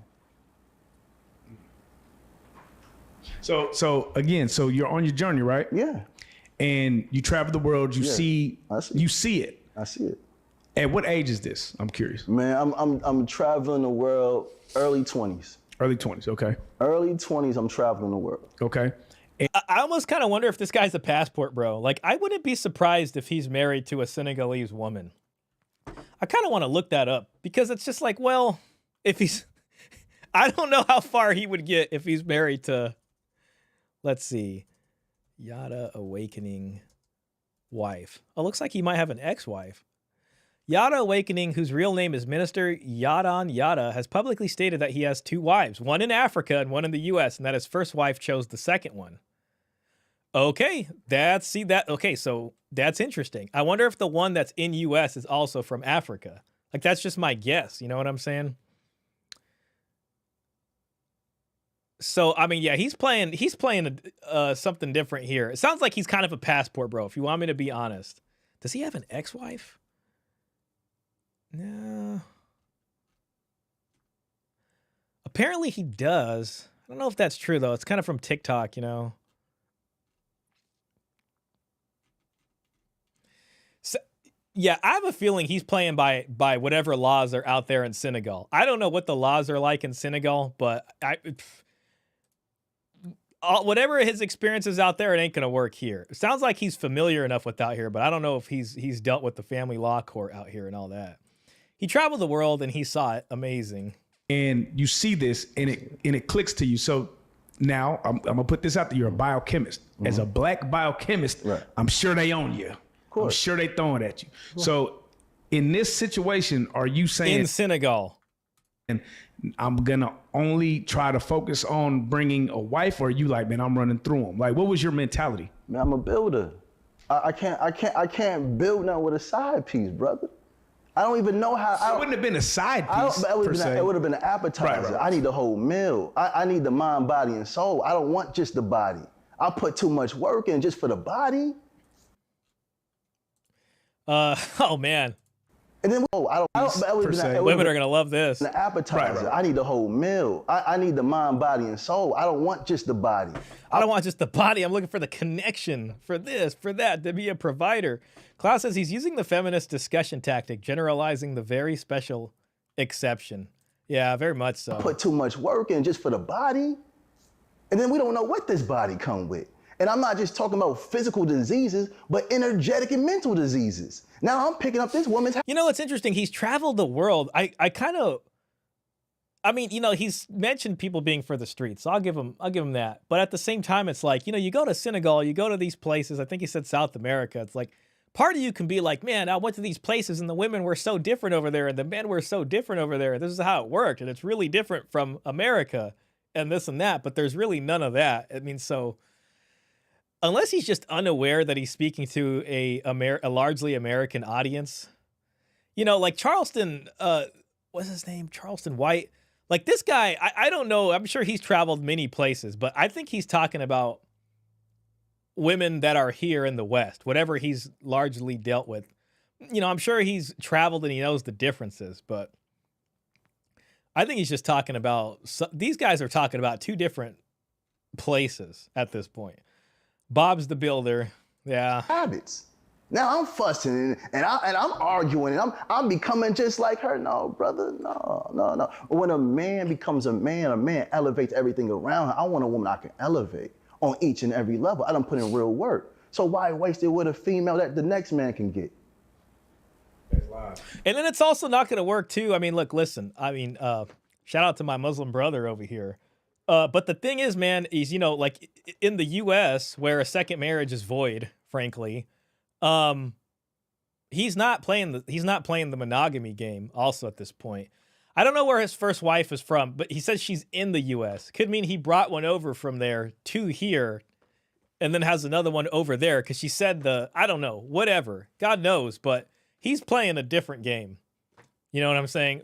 Versus a guy who he's telling to be a provider and this and that, which is probably trying to get into a monogamous marriage, which, you know, that's going to have its problems at this point now. So this is two different situations. So basically you're saying you were able to... I think we'll give this one a little bit more, and then what we'll do is we'll head over to the Cooley debate with him. To attract that because you became whole. I became who I needed for me. I didn't have to choose from the bottom. I chose the woman I wanted. That's a different form of loyalty. That you don't have to cheat when you got a woman you want and she want you too. Well, I mean, he's got more than one wife. I mean, so like when it comes to, it's just a different conversation. Come on, brother. Yeah. Okay. And polygyny in Africa is a thing. You know what I mean? So he's going to Africa and he's kind of doing how it's been there for a while. You know? So now, okay, so boom, you know, you're doing your thing. You find, you know, the love of your life. Y'all get married.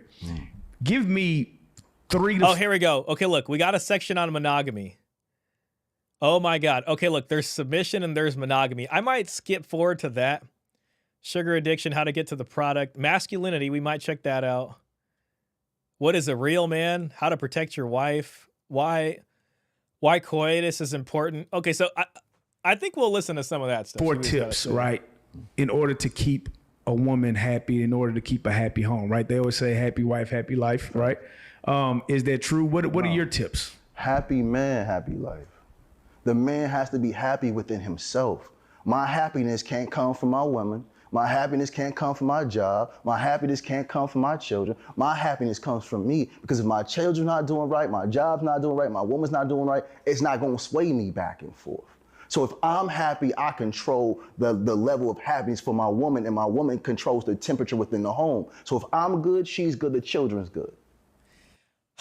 I mean, you know, it sounds nice, but this is a lot of salesman stuff going on. Yeah, skipping sounds good. That's good. Okay. I'll move. All right. So good words to live by. So I want to throw a couple scenarios at you, right? Let's get it. And I just want you to tell me, you know, how you would move. Okay. It's tax season. It's the second good thing. It's tax season. Okay. So, you know, it's a couple slimy. All right. Let's just move past that. Women don't want to relinquish control. That could be good. What is the disconnect? Why are men so aggressive? Submission and monogamy. The hell with it. We'll just go to submission. I kind of wanted to check out. You know what? Let's just do that. I want to see what he says here. I've always thought that maybe when a woman chooses or is adamant about going 50-50 is because she doesn't want to relinquish any type of control.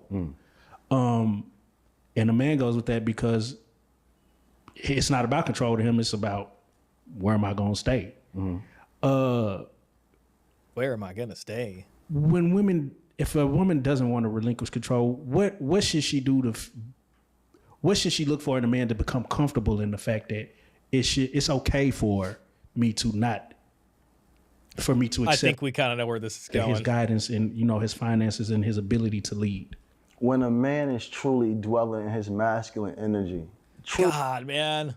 You know what I mean? Like, what does that even mean? And this means you understand the woman on a mental, physical, spiritual, emotional, and also a financial level. Right. When a man is whole in himself, a woman submits naturally. She was created like that. The fact is, men are doing 50% of their job expecting a woman to submit like he's doing 100%. It don't work like that. Women don't have to be masculine in front of masculine men. It doesn't work like that. Now, it's funny because there's this whole kind of question about natural. Like, if women are naturally submissive and men are supposed to be naturally masculine, how much of this is natural and how much of this is really affected by culture? I watched a clip that the young brother, he was like, I can ask my woman to go make me a sandwich and she gonna turn her face up. But the dude at her job could say, I need you to go stack these boxes. And she says, okay. Of course. What is the disconnect you think is when a woman says, even though you're providing, you're doing all the things you're doing 100%, I still feel like, I don't want to make you no sandwich, or I guess in the scenario, I mean, if we're assuming the woman he asked to make the sandwich also has a job, I don't know if he worded it that way or if he meant that if that woman had a job, but I think he's going to think of it as like, well, if that woman's working, why the hell would she make you a sandwich? But then he kind of rephrased the question and said, well, if he is providing everything and then she doesn't want to do that. Picking all your stuff up the thing is, most men that think they believe that providing financially is enough. Right. Oh, God. And here we go. We're gonna add a hell of a lot more, guys. It's not enough. There's men with millions of dollars right now doing everything, getting cheated on with the milkman. The dude working at KFC. Okay, so then why the hell are you gonna be the millionaire guy? Just, he said KFC. I usually say Taco Bell on this channel. The guy working at Taco Bell. Because even though he don't have the money, he knows how to connect to her emotionally. And that's. Oh my God, man. Somewhere that we need. See, and this is where I think Coach really gets it right, because he'll say, like when something goes wrong and you're doing everything, and then there's like, well, you weren't holding masculine frame. You know what I mean? You just weren't hitting it right and all this kind of stuff. This same guy is going to be like, well, you weren't providing enough. You weren't providing emotionally. You weren't providing mentally. It just sounds like a bunch of buzzwords. To talk about, how did you effectively connect with your wife's emotions? By understanding myself. Okay. By understanding myself. See, because if you got masculine frame and then she's naturally going to go into your frame and then everything's going to be good. And I feel like I've had a pretty good grasp on myself here lately. Mm-hmm. And there's just some things I don't understand what a woman does, or, why she thinks like that. Mm-hmm. Listen, I can understand like not being needy and all these kinds of things and how important all that stuff is. Yeah, men, it takes experience to learn a lot of that stuff. And a lot of people probably, got their heart broken early on, especially from some kind of blue pill stuff right there. But I just don't buy this advice for the sort of long-term, long haul where you're providing everything and then all this stuff happens. I mean, was Tom Brady really like that blue pilled? Is that why he got cheated on? You know what I mean? And it was just like, at a certain point, this just doesn't work for normal people. That not surprise you now, or it's not the fact that I can predict what she's thinking. Don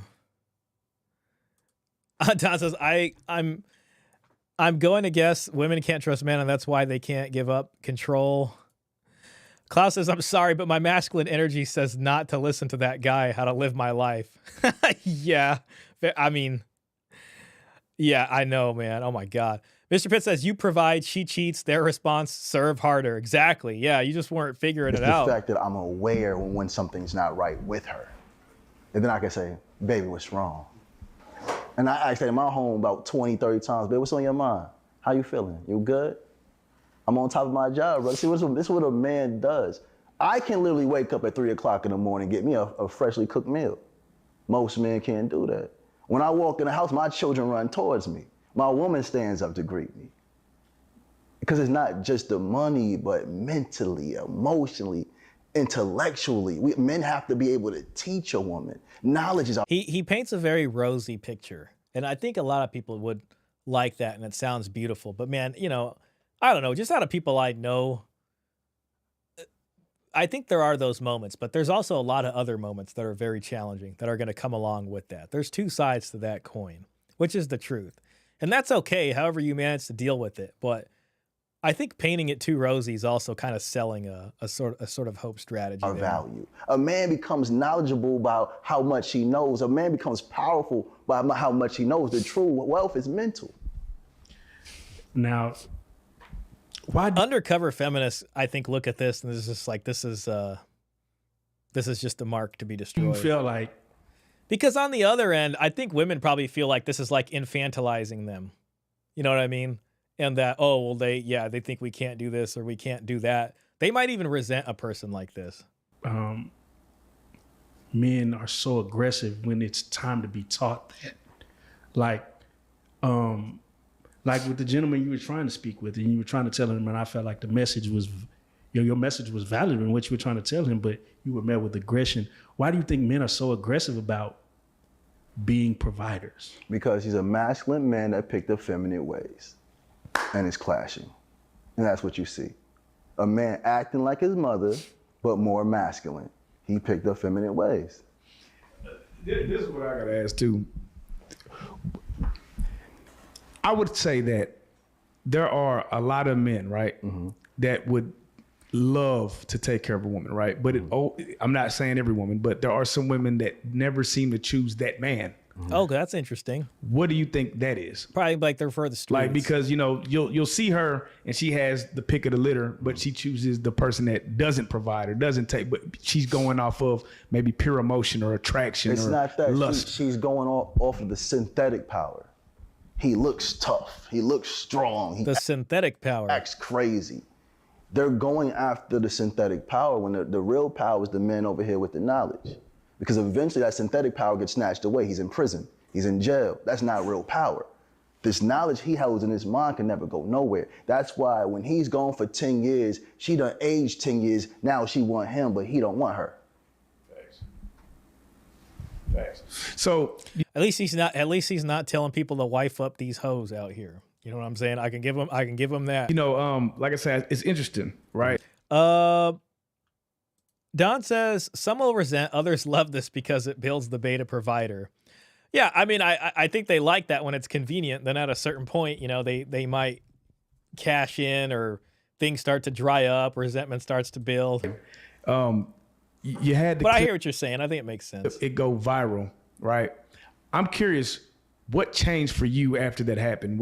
Did you see a lot of men reaching out to you just to vent, just to speak? Because again, I think one of the biggest problems we have in our community is that we just, as men, don't have an outlet. Like, we got homeboys that we probably don't even know what they really going through. Like, men just keep everything so close to the vest. We have outlets, but we don't know how to express our emotions. Right. We don't know how to talk about them. We're taught to be strong. Men don't cry. We hold things in. No, that causes depression within men. And that's why when you look at black men, majority all of them that's walking around tough with tattoos and they facing guns on their way are suffering from great forms of depression and thought about killing themselves. That's a man that don't understand himself. And most of the time, this is a man that was not raised by a man. We never seen a man be a man. Hold on, but you didn't answer my question. Where is the out? I do wonder, what he would suggest for a man, you know, expressing those emotions. Outlets. I'm sorry. When you went viral, right? Did any people? I can see talking to other men about it, talking to a mentor or a father figure about that, and an older, wiser man can help you deal with that. Hit you up, and what were some of the responses the men were coming at you with? Emotions. Anger. I'm gonna kill you. I'm gonna punch you in your mouth. I'm gonna piss on you. Really? What? I was hoping he was going to talk about how to. That's wild. I'm talking about totally disrespectful. Totally. In my mind, so all I said was, provide, brothers, and provide for the woman that you say you love. You were very respectful too. Come on. All right. I kind of want to skip submission and go straight into monogamy. A lot of men don't believe in monogamy when they have access to funds. Mm-hmm. Where do you think that idea comes from?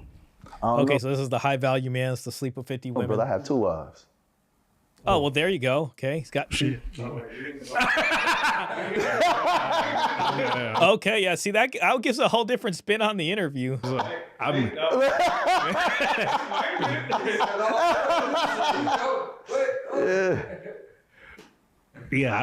completely. We understand now. We get it, Yada. Well, how did you meet your second wife? I got 2 wives, you know, brothers. I'm a Sufi Muslim. Okay. Yeah, part of Tijanis. And I have 2 beautiful, amazing women. I have one woman that nurtures my company here, and we've made it into one of the biggest supplement companies in America. And then my other wife, she nurtures the trucking company and the... See that? Listen. She nurtures the supplement company and she nurtures the trucking company. He's got both of these women working and doing all the work. Schools that we have in West Africa. And he's talking about providing and stuff like that. They're out there managing the businesses. That's bringing the money in. So I'm just, brother, I'm blessed. And he used the word nurture. The biggest supplement companies, which is my company here. And I have 2 beautiful, amazing women. And listen, shout out to him. I'm not even against this. Good. I'm glad they're working. That counts as work. I have one woman that nurtures my company here. Nurtures the company here. And we've made it into one of the biggest supplement companies in America. And then my other wife, she nurtures the trucking company and the schools that we have in West Africa. Listen, I think I get what this guy is saying. We should provide, but we should just provide jobs to the women. That's the key. We figured it out. It's over. Oh, I get it. That's what he meant by provide the whole time. You just got to provide them to do actual work and be like, hey, do this, do that. I mistakenly believed he was talking about the women were at home the whole time and he's providing for them and they keep the temperature at home. No, what he meant was that they were nurturing the businesses. They're running the businesses. They're managing the businesses. They're dealing with customers, invoicing, this, that, the other thing, taking phone calls, sending emails, keeping the bookkeeping and all this kind of stuff. So he doesn't have to do it. He can fly around. He can do, his preaching and going on these interviews. Oh, of course it makes sense. Of course it makes sense. And then if his U.S. wife divorces him, I mean, is it really that big of a deal if you're going to get divorced and she takes half the company if she's sitting there working most of it? You know what I mean? No. Oh, man, this guy is fantastic, dude. He's like one of my new favorite guys. Good for him, man. He's monogamous with his 2 wives. Sounds like he contradicted himself. So I'm I mean, am I hearing this wrong? Did I hear this wrong? Well, I mean, that's what it sounds like to me. They're both working. Brother, Hell, they might even be providing. It might even be 80-20 between both of the wives. The wives might be doing 80% of the work, and he's doing 20%. This is like some real polygyny stuff right here. You know what I mean? Like the true polygyny from Bride, Wealth, and Dowry. You know, we discussed this. Where a bride price is paid to her family because she's going to work in agriculture for you and help produce income. He's got them basically doing that for him now. Blessed. Now for the men that hear me and be like, oh, he got multiple women. Brother, I don't cheat. I take care of mine. If one by having them work, lives in a mansion here, one lives in a mansion there. If one drives a nice car here, one drives a nice from the companies that they're helping to manage and nurture, as he said. Car here. It's very expensive. And I tell brothers, just because you have the money, if you're not... But they're not at home. They're not at home doing nothing. I mean, he just admitted to them running the businesses. You'll be depressed. You'll be distressed. So we can't just be financially... I got to do a poll here. Am I hearing this right?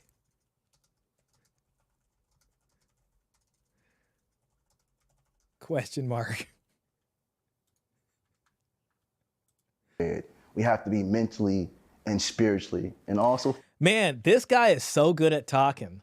He's got them convinced that he's the sole provider for them, and he's got them working. But like his ability to communicate and kind of, you know, put this honey potion in their ear is so good that they're like, yeah, I mean, he's the provider, and then they're working at the companies at the same time. I don't got nothing against it. Fantastic. Amazing.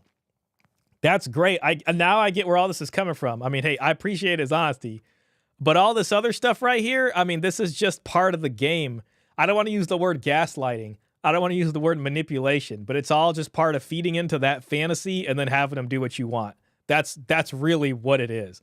And ironically, he was talking about how there's prostitution and pimping going on here with these other people. But I mean, you can almost look at him and say his isn't that different, you know.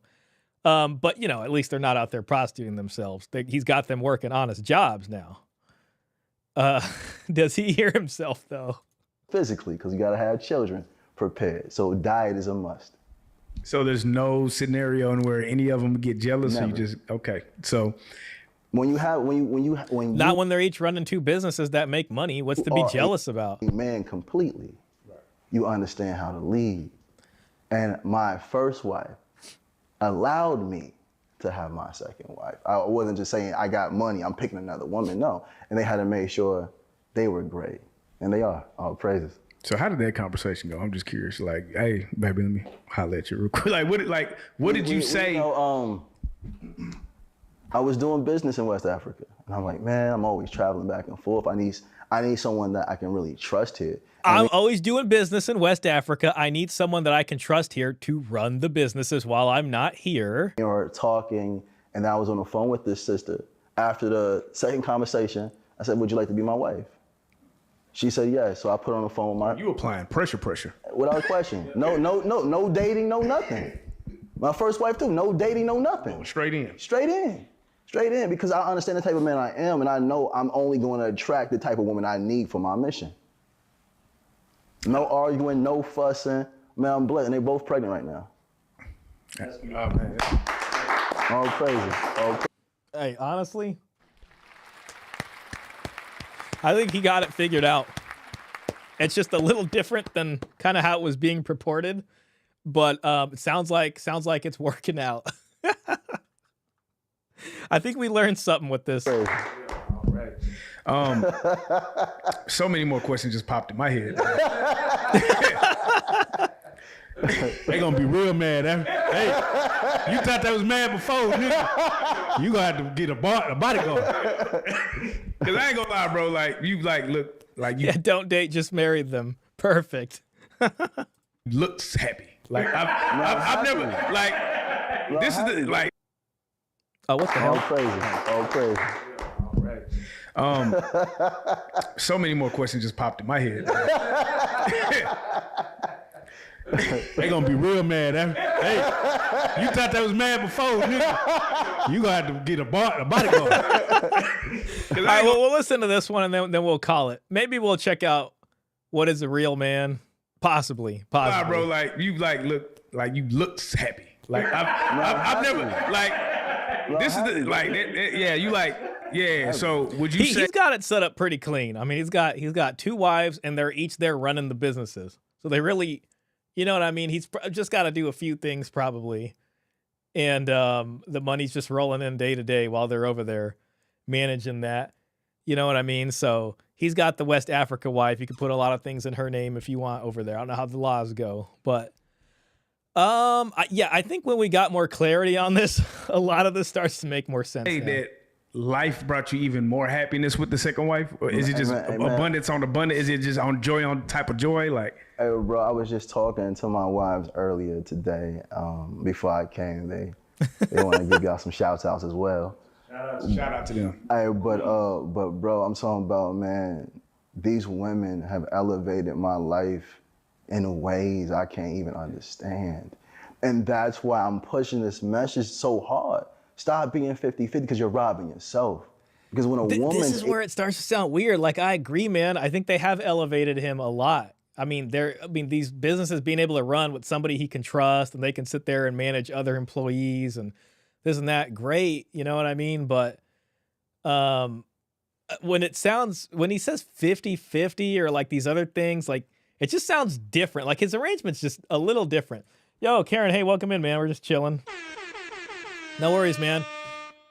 Dude, I just realized it's daylight savings time over here, so I'm actually streaming an hour early to people on the other side of the world. I didn't realize that till Klaus pointed it out. Don says, why is that remarkable? He was talking to his wives today. Wow. Yeah. Able to nurture, and she has an environment of peace. Man, come on, it's nothing you can't do. Nothing. What do you say to the men, right? Because there's going to be somebody in the comments, I just know it, that's going to say, well, it sounds like you're having it your way. They might look at it like you're using them, and you're not 100. How can you be 100% with two different women? But that's a man that knows himself. Yeah, because that'll make you 200. That's a man that knows himself. You know, I take care of both mentally, physically, spiritually, intellectually, and financially. They're at peace and they're happy, man. And again, I'm thankful. I'm the one that's blessed to have them. So yeah, because I was gonna say, you know, I'm a person that likes to move fast. So you're cool. You're actually on board with the moving. I can't quick. help but smile when I see this guy now. I'm sorry. Like, I just can't. Like, I don't know. I don't know what it is. Like, I went from like, this guy is not making no sense to now it just makes all the sense in the world. I mean, yeah, all right. Well, I could see where he's coming from. I don't wish that usually to other men, but this guy needs to get served a family court order after the child has been born to get back to the reality of the men is preaching to. Yo, Klaus, that's a good point. I don't know if he actually has other kids with these wives, or if they're both pregnant with his first children apiece. So that can be a huge confounding factor here. I mean, so I don't know where that's gonna go, but if these are his first kids with those wives, he's going to be entering into uncharted waters here with them. Now, hey, listen, I don't know. Hopefully it works out. I don't wish nothing bad on him. A part of me likes the guy now, if you want me to be honest. But, you know, it can go south very, very badly, you know. Don says, LL, so great. Just plays it off. That's a man who knows himself, so it's different rules. Yeah, I mean... God, I almost wonder what the Cooley debate is going to be. I think we've seen enough. I think we've seen enough of this. We'll give the Cooley debate a little bit of time, see what happens there. I haven't really kept up with Cooley since all that stuff happened. What the hell is this? Lip service, Yada awakening on paying your woman $250,000 a year, providing her every need and more. Like, look at that. Like, this is a bait title. The $250,000 is coming from this supplement company that they're managing. So he's like giving him a position there, and he's like, you do all these responsibilities, which is stuff I'd otherwise have to do, and I'll pay you good, so long as money's coming in. And same thing with the other woman. You know what I mean? Which, again, I'm not even against that. If you got them work, if you got them on the fields with the digging stick, with the hoe, tilling the fields, that's basically what he's doing, just the modern version of that. And they're out here planting seeds, and you're harvesting crops and getting income, then it makes sense to do that. He's putting them to work. The part that's weird about this is he doesn't want to admit that. He's just like, no, I'm providing for them. They shouldn't have to work. They're supposed to be nurturing. And then he goes in the same interview and is like, well, I got them nurturing my businesses. Yeah, that's working. Fantastic. Fantastic. Karen says, I think all people learn when they fall on their face. It's unfortunate, but I often think that all this freedom of speech gave dumb people advantage over intellectuals. Yeah, I mean, there's a lot of white noise out there, and it tends to get more attention. You know, the mob is going to be more primed to listen to certain things. Plato has a good thing on this with the allegory of the cave and the shadows on the wall, so to speak. When he said he traveled to poverty-stricken neighborhoods in different countries and saw that men still was providing, sheesh. Took me till I was 27 to realize I had to grow up and heal. Men need the guidance for sure. I know that my husband did and still provided for me from the grave. Respect. Years of unconditional love. I'm so grateful for a healed black man. Give this brother his flowers. I wonder I wonder how many of these people made it this far into the interview to hear what he had to say about monogamy. So true. Married for 30 plus years. I don't know what a bill looks like. Actual biochemist. I'm a graduate of XYZ University, non-biochemist. Oh, so someone's saying he's not really a biochemist. I studied outside of the country and put in work. Exactly. A man happiness come from himself. It is a man's job to protect our women and nourish them. I really can't believe people are still out here making this proven scammer relevant. Wow. Maybe he has like some backstory about him.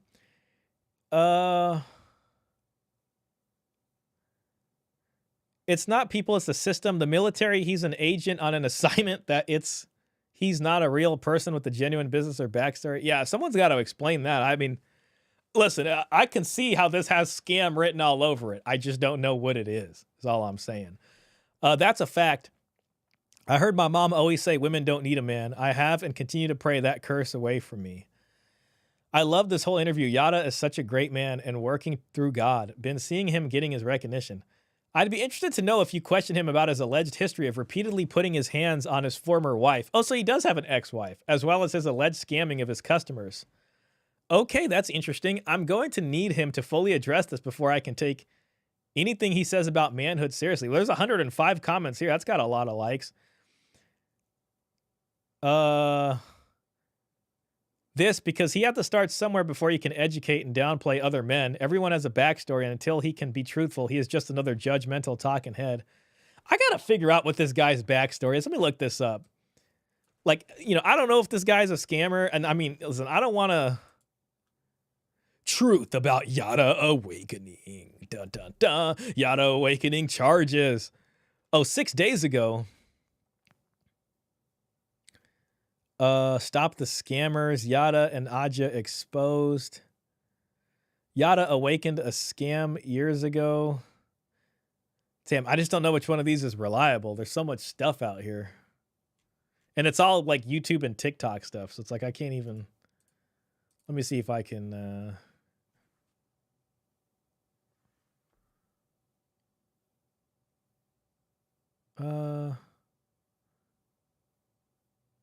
Damn, this, I mean, it looks like he's pretty big on TikTok.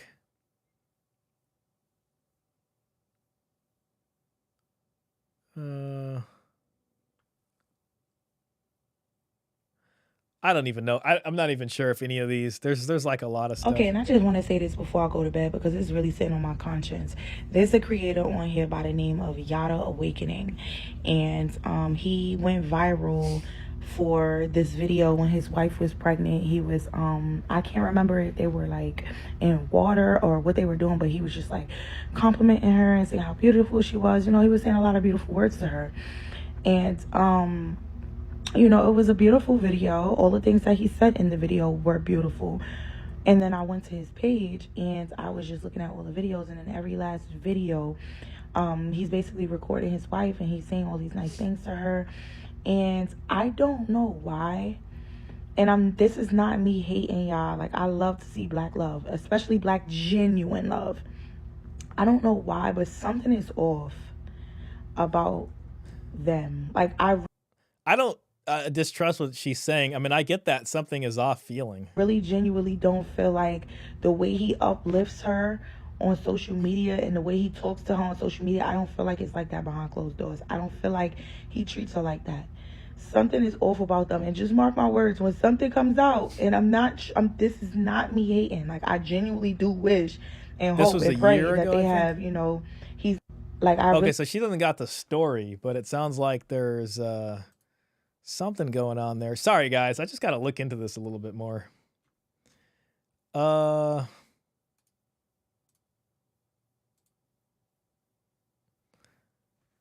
Scam. Oh, damn. 28 minutes. Fake it till you make it.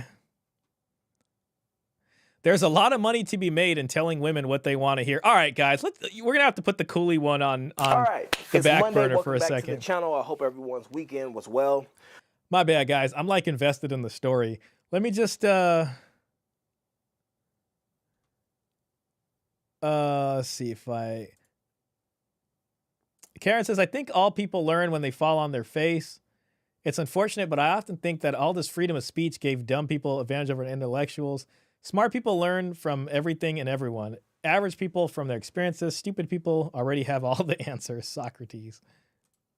But listen, we're going to get right into it. I got a lot to cover today. Hopefully I can get to it all. I think going forward in the future, I'm going to give this guy a full swing here just because, I don't know, I'm interested to hear what he's got to say. The way this channel looks and operates. It's only got 2,000 views, but, you know, whatever. Is going to change dramatically. And oh, damn.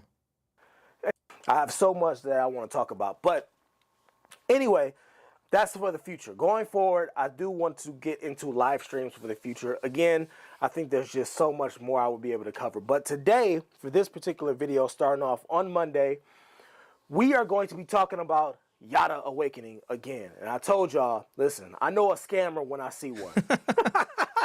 I know a scammer when I see one. Yada Awakening is nothing but a scammer. All right? This guy is a fraud. I told y'all he was operating out of Atlanta, the scamming capital of the goddamn USA. All right? But we're going to get into it. And shout out to this young lady. I'm going to call her a young lady, even though I don't know if she's the one. Miss Lauren Radio. Go. I'm going to tell you. All right, Miss Lauren Radio. Let me just find her video real quick, and we'll just go straight there. I think that's just going to be the fastest way. We can just watch that video. It's going to save us some time. Miss Lauren Radio. I just scam. Da-na-na-na-na-na-na. Customer speak out. Okay, 4 years ago. All right, so that's the same guy. Hey, y'all. It's your girl, Miss Lauren here. And wow, all right. I don't understand how in 2020 and after all the videos that I make, people are still getting scammed by people like Yada and Aja. In this video, is that him? You guys, we are going to see how Yada and Aja have scammed black people, how Yada and Aja have scammed the United States Post Office, and also their Better Business Bureau rating. You guys, I don't understand how you don't do your research. You just let people come up in front of your face, dress nice, smile, and you give them your money. That's not how things should work. Let's start doing some research. Let's start looking at fraudulently stole the idea from someone. These main parts of this video. Okay, so these are going to be their customers. By the way, who is this guy you are reacting to? His name's Yada Awakening. And he was part of a viral clip of Charleston White was basically saying that like 50-50 is the way it should be at this point, you know, and then he came in and he was just like, nah, a guy should provide everything. But it turns out he's possibly a scammer. Look up his degree. He doesn't say where he got it from. His graduation pictures are generic, very unclear. It's starting to look that way. I mean, something's not right here. Go ahead and look back. So last week I made a video about you know what I mean? And it's just like how legit are the businesses? And I could totally see these businesses being run half-assed and he's just scamming people. And it's almost like it's easier for him to have the wives be the face of the company or something so that he can do that. Just Q code class. She obviously fraudulently stole the idea from someone and put it out. I wanted to give you guys a small update of the class. Here's a small clip of Aja's Q code class that was $300 to be her best friend for the month, y'all. Check this out. Vampires. An energy vampire doesn't have to look like someone scary or be an evil person, but it can be someone that just can't minister to your soul. Was that his first wife? Right now, you guys need ministry. You guys need someone that can speak life into you, that can understand where you're coming from and help you raise up. Service. Why, God, do we need to watch you breastfeeding your baby? The ghetto. So before we jump into Yada and Aja scamming the post office, you guys, let's check out this brother here, you guys. This beautiful brother really went ahead. He was looking for something good. He had good intention in the things that he was doing. He just wanted a good product for his own healing and process. And look at how he was treated by Yada and Aja. And also check out his product, you guys. This is live. This is real. This was not altered. All right, guys, check this out. All right, so the fuck ass nigga Yada, I mean bitch ass, just send me my motherfucking package and shit since fucking May, bitch ass. So I'm about to open this bullshit. Yeah, I'm about to open this shit up. All right, see what's in the package. Been on his ass. I've been on his ass. The bitch blocked me. When I asked. Ah, damn, I'm getting a crazy. I'm just gonna have to stop with the restream from Kick. Asked him just when he asked me to show him my proof of purchase, I told him my the emails got bumped out of my email proof of purchase. I have my bank statements. Damn, I don't even know what the product is. Sounds like a supplement. Sent the fuck nigga my bank statements. The nigga blocked me. So I went in on his ass on every other site. So now he's sending me this shit. Look how he trying to package it now, y'all. With the little cushion and shit in it. He's a fucking fraud, dog. My dog Karma returns. He said it. And you know, I saw the signs, bruh. I saw the signs. Saw him. He ain't paying no attention. All right, let's see what he sent. Come on. Lifestyle. Holy shit. But hold on one second. Let me open this bullshit up. Huh? Hold on, I gotta get on Kick. Bomb. Fuck y'all. Look at this shit. Look at this shit, man. Look at this shit. This the shit. I'm not. Look at this shit, man. Look at this shit. The gripper. Help prevent liquid leaks. Man, I don't want this shit, man. I'm not eating this shit, man. What the hell is that? Apple of Eve, man. I'm not. That's the healing product right there. No more, bro. This ain't nothing but fucking water and mush. Listen, my dog, Karma Return said, yo, he said it. He said it straight up. My dumb ass ain't. This is the biochemistry product right here, guys.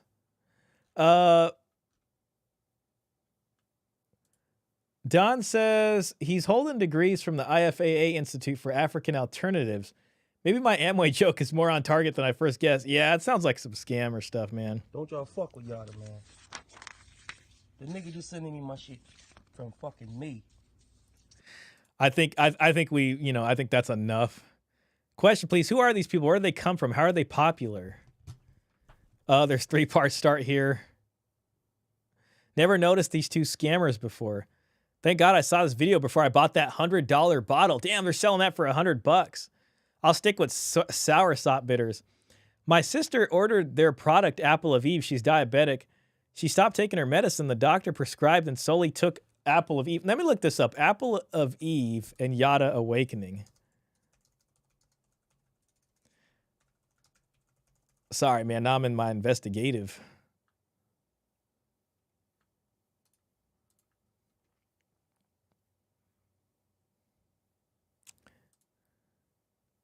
Here we go. Yada, Minister of Health. Okay, this looks like his website. Holy crap, man. We're really getting into it. This is the weight loss package. Oh, there he is. There's an online consultation with Yada, $500.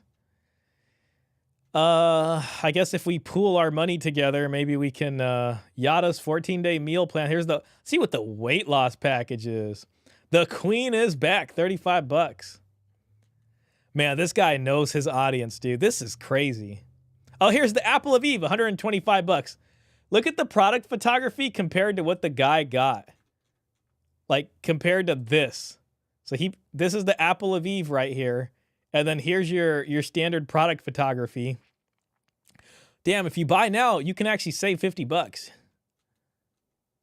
I'm sorry, guys. I'm just going down the rabbit hole with this. I can't. That is not a supplement. More like a biohazard. Oh, my God. Looks like feces for lab test. If he doesn't say who conferred his degrees, he doesn't have any degrees. That's my rule. Absolutely. It should be from an accredited institution. I mean, yeah, when I hear the international stuff, too, it's always a little strange. I don't know what kind of outcome you would expect from a product called Apple of Eve. I know. Oh, my God. Like, I mean, there's some symbolism there that kind of betrays this whole thing. African scammers living up to the stereotype. Man, I know this is so bad. Shipping takes 7 to 14 days. So he's got his wife over there in the kitchen with the blender, and she's just making whatever the hell she's putting in there. I don't even know. And then they're just putting it in this lazy-ass jar and then sending it through the USPS mail with some popcorn around it. Now available, the Apple of Eve, uniquely crafted with the most powerful alkaline herbal blends. Okay, he's a biochemist, so he can use words like alkaline. Also known as the superfood of superfoods. Wow. Oh my God. Yada had traveled the world intentionally for each potent. Damn, man. Nobody called this guy out on those interviews. People really do got to do their research. This lady in this video, let me give her a thumbs up. Miss Lauren Radio knows what she's talking about. Okay, so Yada had traveled the world. Ooh, ultimate intentionally for each potent ingredient, formulating the perfect combination for the ultimate liquid supplement. This product has been purchased globally because it is known for its powerful effects on the body. While it is intended on rejuvenating every cell in the body, it also is intended to help to eliminate toxins. During the rejuvenation phase, the apple of Eve is intended to provide the body with not only minerals, but also the plant enzymes. Oh my God, this is so terrible. This is evil. This is like the most evil thing ever, bro. This is so evil right here. This is evil manifest. This guy and his wives or whatever are horrible people. This is what evil looks like. And this isn't cool like that one guy from Breaking Bad that had all those legitimate businesses but was a bad guy. This is just terrible, man. Absolutely terrible. While it's intended on rejuvenating every cell in the body, it also is intended. This sounds like it was written by like an 8th grader. Like, what the hell are you talking about? It also is intended to help to eliminate toxins. Like, at least use the word, you know, like antioxidant in here to kind of sound like you sort of looked at some of this. During the rejuvenation phase, the apple of Eve is intended to provide the body with not only minerals, but also the plant enzymes required to help the mineral absorption. Damn, I almost want to spend $125 buying this just to see what I get mailed. During the rejuvenation phase, the apple of Eve is intended to provide the body with not only the minerals, but also the plant enzymes required to help the mineral absorption. It's just like, I don't know if I want to put my credit card information on this. You know what I'm saying? Like, I got so many problems with that. To help the mineral absorption inside of the bloodstream, the biochemical required to help the mineral absorption inside of the biochemical response and process stimulated by our liquid supplement is truly one of its kind. Like, there's no explanation. Man, people are really falling for it, and it's one of the greatest tools in aiding the immune system. Man, they will put anybody up on a podcast these days. This is sad, especially in these times. With ingredients from all over the world harvested in its purest form, so we don't get to know what the ingredients are. Every household should have this product. Place in fridge 24 hours before use. Keep refrigerated. Take 1 tablespoon 3 times a day. AM, lunch, evening for children who are consuming solids only. Oh man, they're giving this to kids too? Come on, man. This is bad, dude. Oh, won't somebody please think of the children? Wow. I'm really interested what the watertarian diet is. That sounds new. Oh, let's also read about Yada. Oh my God. Oh, so we can download an ebook. I don't know if I feel safe downloading anything. I'd have to do that from my phone. We got no reviews. There's no reviews on the watertarian diet. Okay, so let's just forget about that. All right, here's our legend. This is the man right here. This is the guy talking to us about masculinity, by the way. Minister Yadan Yada, founder of the world's greatest rejuvenation and Yadalo Group SA, is a multifaceted entrepreneur, herbalist, teacher, speaker, husband, and father. He should say husband twice over. Yada has devoted his life and career to teaching the healing power of self-love and investments into oneself, family, and business. Holy crap, man. As a minister of health and renowned herbalist, Yada dedicates his time. Sorry, I can't even read today. This is crazy. Yada dedicates his time traveling globally to explore, study, and discover plants with healing properties. Notice, like, not one plant has been named in this entire thing. He could have at least given us like a Latin name, like a scientific name of a plant, just for the hell of it. Just to sound like he was bullshitting us. Like, just give us sage. Anything, man. But nothing. True, like, to study and discover plants with healing properties. Through his findings, he shares with the world detoxes and healing practices that lead to true health. His greatest findings led him healing his own family to health. detoxing his beloved parents from sickness and naturally birthing his son into the world alongside his beautiful wife. Creating an impactful business model based on love, empathy, and understanding of others. I don't know who's worse, man. Andrew Tate with the webcams or this. I feel like this is worse, man. I feel like this is worse. Honestly, he's making God knows what and then telling people to give it to their children. That's kind of not where I can... This is bad as hell, man. I mean, we just need to move away from this. I don't even know. This whole thing is dirty, man. Creating an impactful business model based on love, empathy, and understanding of others. Yada has established himself as a beacon for those who value community and compassion, all while building a global multi-million-dollar empire. Living a life of intention. Yada's work aligns with his lifestyle. Look at this. The video's not even available here. You got a multi-million-dollar business and you can't get this figured out? Oh my God. He serves as a leader and brother to many, even outside of business. Through his teachings, he uses his platform to elevate others while speaking life into his family and global community. Oh my God. I'm sorry. We're going to get away from this. I just got to keep looking. Oh, look. Oh my God. He's got the diabetes cure. A millionaire's love. Oh my God. Oh, if you sign up now, guys, you'll get 15% off. Features Areomin, a specialized lemon flavonoid blend. What the hell is Areomin? Finally, he names something. Areomin is a blend of citrus flavonoids, primarily areocitrin, extracted from lemon peel. Okay, so it's just lemon peel. It's an industrialized extract of lemon peel. This is cheap-ass bullshit that you can buy from factories. He could probably get this sent from the same factory that makes vape pens in China because they're using the same damn flavonoid to make like a lemon-flavored mint or, vape hookah or something like that. And he's just putting it in this bullshit and then sending it to people. Sorry to cuss, guys. I didn't mean to do that. That was not nice. Oh, my God. Okay, here we go. It's supposed to help glucose control. Let me see the production process of this. A proprietary extraction process standardized to contain high levels and is clinically studied. Clinically studied, is it proven for anything? For its potential to support. Okay, so this doesn't do a damn thing, but somebody studied it and it said it has potential to change some of this, which doesn't mean nothing. Yeah, okay, so this is just some BS in the supplement community. Wow. Okay, I just want to hear about the Millionaires Club and then we'll get the hell out of here. Wow, dude, oh my God. Look, bro, it's marked down from $2,000 because he really wants to help people. It's only $200. That's fantastic. A Millionaire's Love.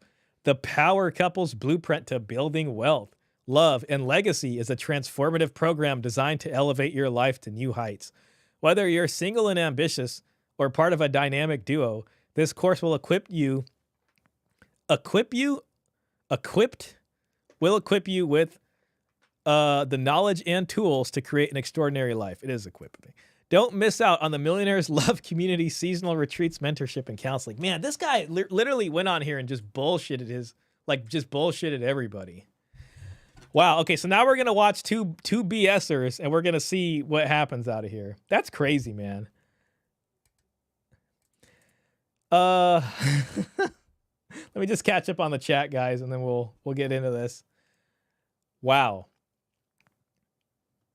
I'll probably cut it after about like 3.5 hours, so maybe another 45 minutes or hour. I'm supposed to talk with Dr. Baskerville tomorrow morning at 10, so I only got so much time tonight. African scammers living up stereotype. I work in higher ed credentialing. This is all dubious. Yeah, there seems to be no accreditation here. That's very terrible. Dude, you should look at Indian scammers next. I mean, I've seen like Kit Boga and stuff like that. Donald J. DeMarco, LOL, shipping takes 7 to 14 business days, not including weekends. Rather redundant. Yeah, I know, right? Klaus says, all right, we can now discard anything he was going to say. Yeah, I feel bad that I said I like the guy towards the end. This is sad as hell, man. This is some straight, like when he's sitting there and he's just looking at the camera, that's some straight predatory. We were looking at a straight predator. Hold on, let's look at a predator again. Oh my God, I feel bad to say that. Oh God. Right there, man. This is some Gustavo Fring looking predator stuff, except less sophisticated. Damn, man, this is crazy. Oh, I'm not even showing it to you guys. I'm sorry. Right here. Damn, man. Anytime I see anybody with Cartier glasses, I'm going to think twice now. I'm going to be like, Cartier glasses, that's suspicious. That's suspicious, man. That's suspicious as hell, man. And there's all these people in here straight up believing it. They're just sitting here believing it. He's talking facts. This only makes a poor man angry. Yeah, we're just all poor, angry guys over here. Meanwhile, this guy's potentially poisoning children. God. Okay, this person, yeah, this is the guy telling about, yeah, he's a scammer. Let's get on that. Man, this is crazy. I'm good, she's good, the children's good, that's good. Love it, LOL. This is the kind of thing that just preys on, like, single black women, and it's really sad. You know, people that are not in a good place, like, especially with this health stuff, like, say someone has a health problem, forget about relationships. And they're scared and they're Googling around, and then they find this guy, like nothing's working. They have some kind of disease. They were out here, you know, something happened. And then like this guy's making all these promises, like the weight loss thing. This is targeted as hell right here. You know what I'm saying? Embark on your weight loss journey. This is straight predatory right here. I'm not dealing with the man who wants another wife. Okay, well, she saw that.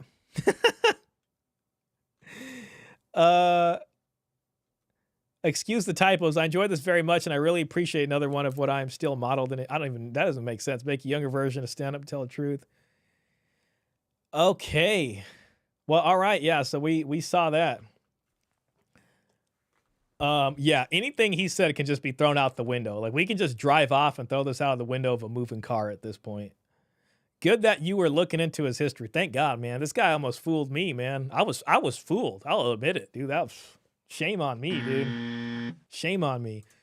Donald DeMarco says this is worse than Tate 100%. Absolutely. Yeah, I mean, you're sitting here poisoning kids, man. I mean, listen, I can't say it's poison, but I don't know whatever the hell is in there is dubious at best.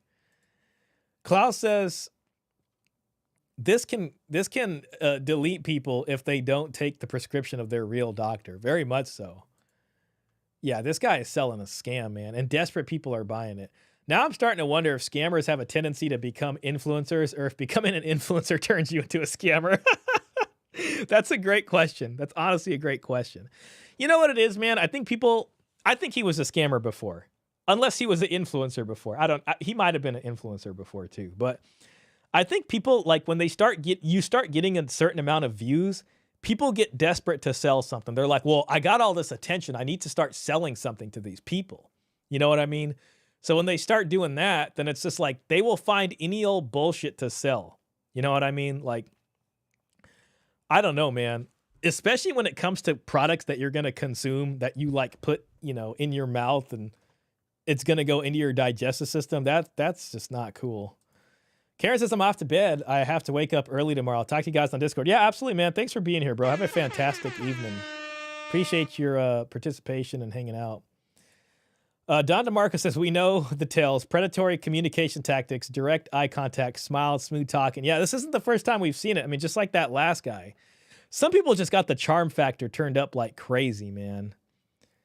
Let's just watch a little bit of this and see what the hell happens. I think both of these, I can't remember this guy's story. I think he had a TikTok with a woman that was a single mom and he didn't tell anybody and people were pissed about that. Now, I don't know if this guy was selling BS supplements to children. So maybe he's not that bad. I can be charitable to him. But this guy, I don't like what's going on here. For the top tier men, and that is the truth. A woman is over $20 would actually be read by myself live. Very hard to put this in a recommendation. I would say. Oh, okay. It's one of these kinds of things. Okay, so it's not on Cooley's channel. We'll watch a little bit of this just for the fun of it, and then we'll call it. Hey, if you're gonna go into something, you have to go in smart, right? Also, Donald, I think we got two smooth talkers with two direct eye contacts and smiles going on right now.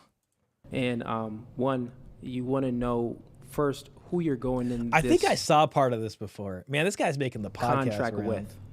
I wonder if this dude has a YouTube channel, by the way, if Yada Awakening has one. So he's been making the podcast rounds. Okay, he does have a YouTube channel. It's 27,000. Women are only masculine around feminine men. Okay. It sounds like some recycled manosphere talking points. All women should be gold diggers. The blueprint to having a happy family, peaceful life, and well, bro, there is a lot of bad stuff probably going on behind this, and we don't know what the hell it is. Is the Western diet causing global disease of the mind and body? Man. Do you guys remember Sabi?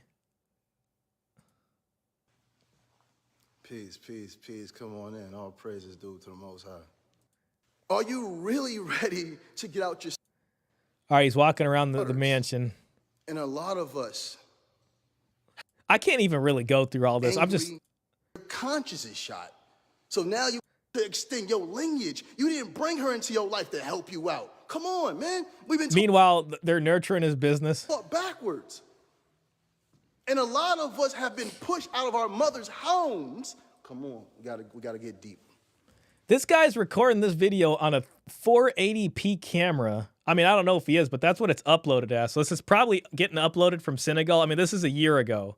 Most cheap-ass cameras nowadays will record at least 1080p. I'm just saying, it's weird. Why is your highest quality 480p on this? You know what I mean? Because I see the brothers and I see the hate and I know you're triggered and I forgive you because I understand you don't know what you're doing.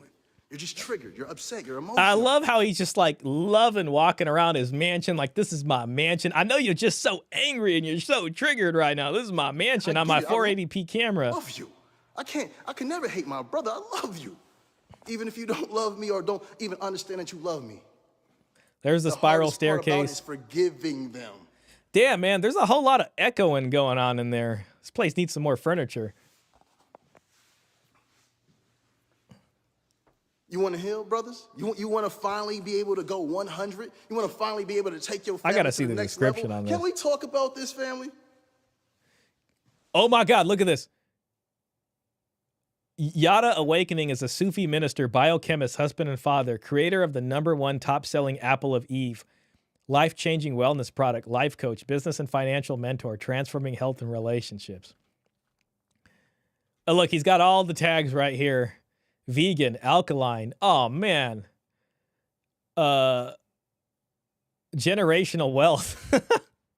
Wealth creation, lasting legacy, wealth building community. I just want to let you know the real brothers hear you. The moment you said I love you, just had tears as a young woman struggling with an abusive husband and narcissistic family. It get me into tears knowing there is men and people like you out there. He's selling people a dream right here. This is sad as hell. She's really dealing with that, and then she finds a guy like that. Brother, you are speaking the truth. I'm a stay-at-home mom, and I wouldn't trade it for anything in this world. I genuinely love serving my family and taking care of the home. This is incredibly powerful and connected with me emotionally. Man, he is just preying on people that need help. This is sad as hell. I'm sorry, I can't help looking at this. I'm like engrossed. The good women. Lives that are there more than your own mothers, but yet you treat them like they're trash and have them working. See, it's all about us saying nice things to women because I feel like a lot of his products are targeted at women too, probably. 50%. A man. All right, what's the secret weapon? So we have to make sure they're in a good place mentally and emotionally, and they have a place of peace. They have to have a place of peace. You will never understand who your woman is if you keep her in a stressful environment. I mean, some of us have even said, I don't love you. Structure is... I thought he was going to, start shilling his Apple of Eve. All right, well, okay, we can go back to Yada and Cooley. So we figured this out. This is wild, man. Also, I would, recommend a prenup. You know what I mean? So this person isn't incentivized to divorce it. Currently, right now, we live in a society where women are pedestalized, and they are pedestalized in a way where they only prioritize how they feel, generally speaking. So there's a lot of women that 70 to 80% of divorces are initiated by women. And a lot of these divorces is because I woke up one day and he's not the guy for me. He's not the guy for me anymore. I don't like him anymore. Now, of course, there's many other reasons, cheating and all of these other type of things that's involved in to why the woman initiates the divorce. But if you actually look at it, which I've studied it, it's a lot of it is because it's feelings. And Yada, whoa. Real quick, let's catch up with the chat. Yeah, I'm watching for the tells. For the same reason his picture of his degrees are pixelated. I gotta find those pictures. Mr. Pitt says, sucks that we couldn't review the Vice video. YouTube must have sniped either the thumbnail, video title, or the audio. Would you be willing to do a Discord only or Kick only stream to react to it? Absolutely, man. If even if it's just you, Mr. Pitt, I swear to God, I'll do that for you. I didn't think about Kick. I can do Kick. That's not a bad idea. I can do like a Kick and Twitter stream. That'll give people 2 places to watch it. I don't know. Like, the thing is, if I do Discord, I think it'll only be Discord because I use Restream, and I don't know if you can stream to Discord from here. I'll have to check that. But I wouldn't mind doing a Discord stream if you guys really want that. I've never. Oh no, I think I know how you would stream to Discord. I would just have to use like my OBS virtual camera or something. But I'll do that, man. Especially if you guys will enjoy it. So even if it's just a few guys, like no stress. I feel bad too because I feel like I put the thumbnail up and people were expecting to see that and then it didn't happen. It's just I had to stop it because I know what would happen if I didn't. Like the whole stream would get killed. And then it's just like the biggest pain in the ass because I got a Twitter stream going on right now. And if the YouTube one stops, then if I restart the YouTube one, it's going to kill it would just be like way too much. So I'm like, I gotta be careful. A man who knows himself doesn't need a prenup. He attracts his woman, blah, blah, blah. Yeah, you can already guess at What this is point. your opinion on this? Man, Is first. Yo, it's crazy how far some people can get just like making up stuff as they go. I mean, hell, like, I don't know, man. Like, it's just interesting. I think a lot of people are just in a tough place, and it's just nice to hear things that sound good sometimes, you know. And I get it, man, and I really feel bad for those people. But this whole selling BS to them, and it's just not good, man. That's so messed up. This is cool tangent though, digging up this yacht. Yeah, I gotta be honest, this stream has become quite the adventure, man. I was not expecting this.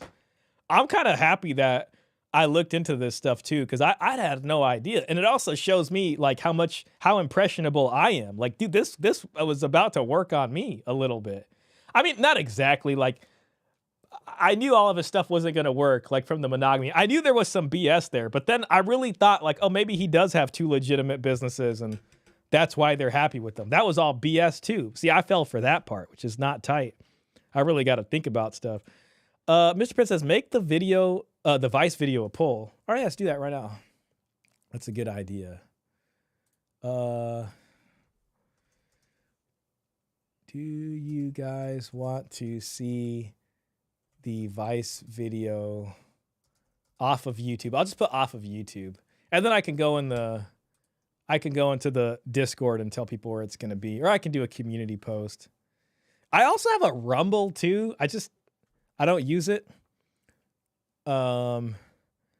Kind of glad we went down this Yada tangent though. Yeah, I mean, this was like crazier than I ever imagined it was going to be. I thought this was just like another Tradcon dude just saying the BS, you know.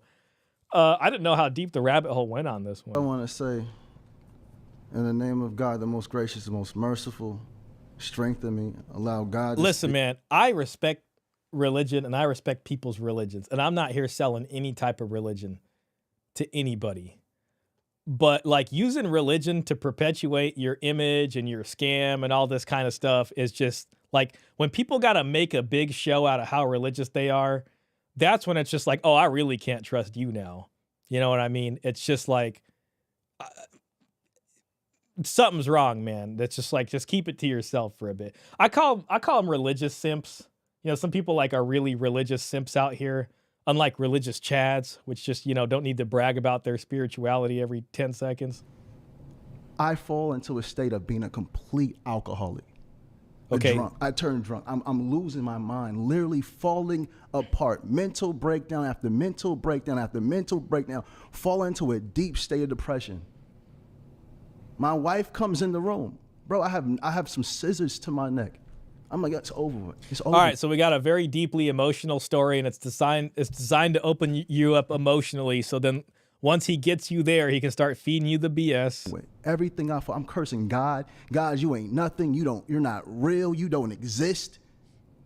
Cause why would you do this to me? Everything I've been through, this is how I'm going out, and I'm not afraid to be incarcerated. I'm a man wherever you place me. Wherever you place me, I'm standing how I stand, period. And those that know. But this is how I go out. 44 years, plea to 15. I turn into a complete alcoholic. My wife comes in. My wife, the beautiful one you see me posting all the time. She see me at my... Again, the question was about prenups. I know, right? Oh, man. At my lowest. My lowest. Scissors to my neck. She comes in, what are you doing? I push her. I love how everyone's just like, oh my gosh. She runs to the neighbors for help, to help me. Somebody, help this man. Guess what my neighbors do? They clip it for 15 minutes of fame. Wow. This guy's just constantly the victim. He beat her. There's no documents. There's no police records. Oh my God. Oh my God. Okay, so he's trying to explain some sort of past domestic violence action here. Man, this is crazy. See, and all that stuff on the thumbnail about the mansion and this and that, like this is his little spin on it, but there is a bunch of ugliness behind all that. Man, this is yet another, I feel like this is another win for MGTOW in the long run. I think MGTOW guys are the last honest guys out there, honestly. The reason people become MGTOW is because they're not scamming grifters, and they're just like, you know what?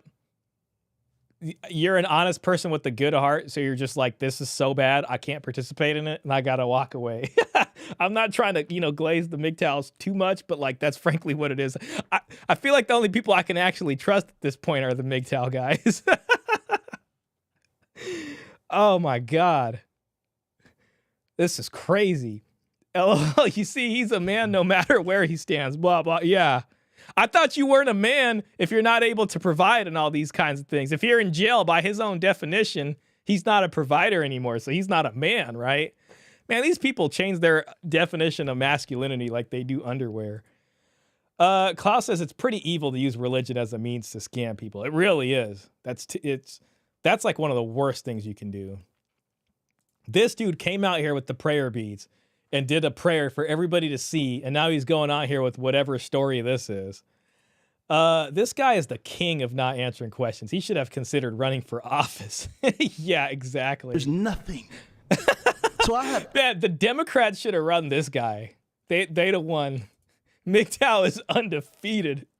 MGTOW is undefeated. I don't want to hear nobody's nothing at this point. This is terrible. Every reason to dislike women, especially women that look like me, because these were black women. Those long-ass psychological pauses right there. Black women. Mentally falling apart. I'm talking about, you followed me for how long, brother? About 5 years now. Did you see all that stuff that's going online? Y'all is a woman beater. Y'all is a woman beater. Y'all is a woman beater. Why? I was facing 50. See, and like guys who are actually suffering from false domestic abuse allegations and stuff, all of that stuff, this guy comes in and just basically sweeps everything off from that and just gives that whole thing a bad name. It's like Me Too women screwing it up for actual victims and then people not taking them seriously because of a guy like this. This guy is worse than a Me Too person, honestly. On 44 years, plead down to 15, but look at Yada. Look at Yada. Talking about himself in the third person. I don't know if that's necessarily bad. I just notice it. Where's the guilty at? No one cared. So Red Pill, I can understand why y'all frustrated. I've been there. I've been attacked by a woman that said she loved me, told me if she couldn't have me, she'd rather me be dead. I understand.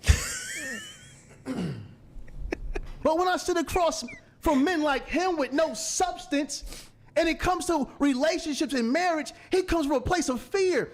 We have to understand when it comes to marriage, it's deeper than a piece of paper. We're talking It's about the pastor voice, man. being ordained. I know, like, there's no point in listening to this anymore. It's just that it's like watching the craziest, like, circus in town. Like, it's very hard to look away from this. This is by wild. God, and a lot of men suffer from divorce because no one has properly told them how to choose a woman. If a man knows how to choose a woman, he does not have to worry about divorce. When that The faces of the other guys, anybody knows he's bullshitting. You know, it's funny, like, this kind of reminds me of Hafiz, but man, I feel like this guy is like 10 times worse than Hafiz, honestly. Like, I don't know, man. Like, Hafiz is a charmer also in a way, but I feel like he kind of believes his own stuff a little. I don't know. I just feel like this guy's so much worse, man. woman was giving me 44 years to say, "Nah, I beat her," I chose that woman. They can go online right now and will not see no response about anything she said. Man, if I was the sound guy, how loud this guy's yelling, I definitely would have to go in and put down that gain a tiny bit. Video ever of me speaking bad about this woman because I take full responsibility for what goes on in my life. That's what men do. So when you step into marriage and you have to doubt the woman that you're with, you've already lost. Man, women that are like terrible modern women or boss babes really deserve a guy like this. Like those people are just made for each other, honestly. Like I'm not even going to get in the way of justice here at this point. Like those women complaining about men not getting up on trains and shit, this is what they need. Those two just require each other, and on a long enough timeline of having some really weird ass expectations, this is what you end up dealing with. And it's none of our problems when all this goes south, man.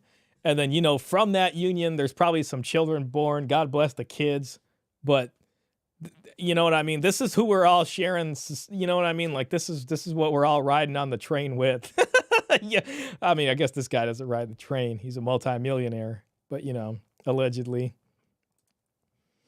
No, this is important. Get down the manipulation. Learn to avoid it. Not everybody knows it's BS. And yeah, dude, honestly.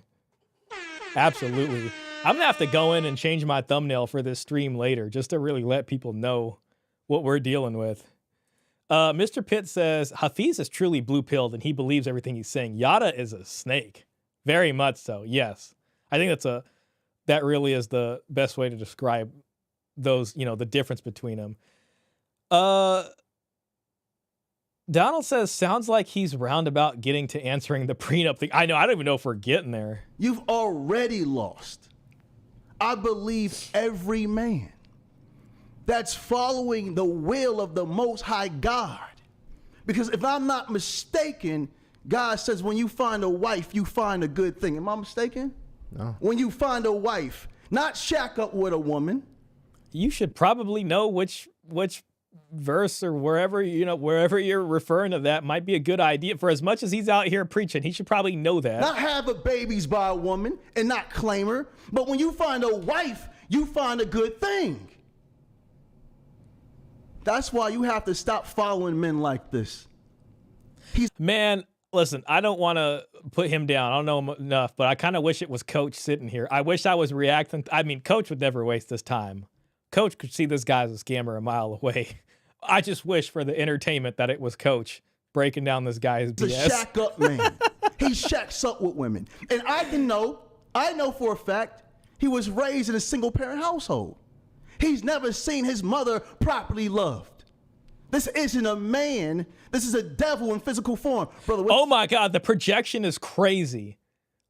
I mean, this guy might be. I feel like we got two charlatans speaking to each other. Again, I don't want to be uncharitable to him. I know there was some stuff. I can give him a break, but I know there was some stuff.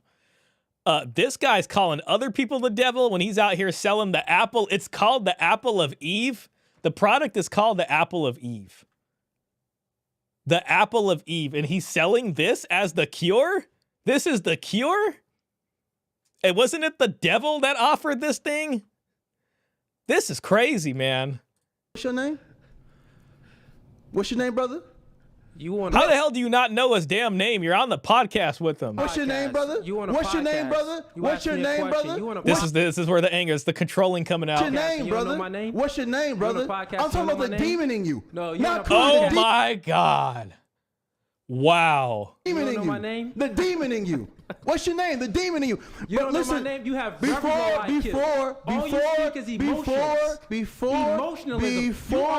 Wow, what the hell are the moderators doing, bro? Are people like scared of this guy? Like, they gotta be like, all right, let's get this back on track. Let's get this back on track. There we go. That's the devil showing. That's how he talks to his women right there, by the way. You know, they'll be sitting at the dinner table. God knows if they actually have dinner together. You know, he'll have his wife microwave him some stuff. Whatever. They just Uber eat some food, and then they'll be like, before. He's just talking over each other. The demon showing. What's your name? Started with that. What's your name? What's your name? What's your name, demon? What's your name? This is the craziest thing ever. What's your name, demon? What the hell are these two guys doing right here, man? What's your name, demon? It's going coming. Okay. They're coming in now. I gotta give them some flowers for trying to moderate. Guys. It's coming. One second. It's coming. Guys, it's coming. Guys, hold on, wait. Quick, because I destroy men like you. And you're gonna see it. It's coming. You're gonna see it. I want to make sure we clearly get the answer, because he never answered the question. Should marriage? Oh my God. Coach would have disemboweled him for sure. Yada the fakening.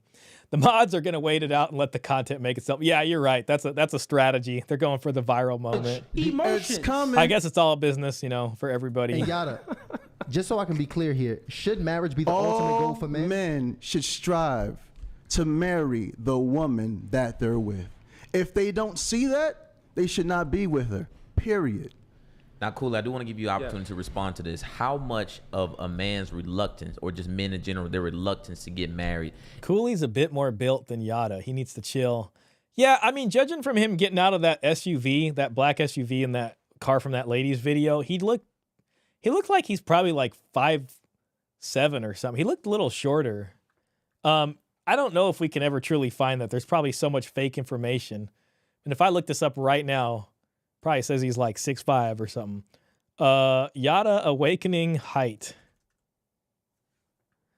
I mean, like, look at this picture. You know what I mean? Like, here's his wife, and she's bending her knees, and this guy's standing straight up. So, I mean, I'm guessing her height is, I mean, you know, she could be a taller woman, but it ain't really looking. Yeah, I mean, I don't think we're going to. Yoda is 66 centimeters tall. 17.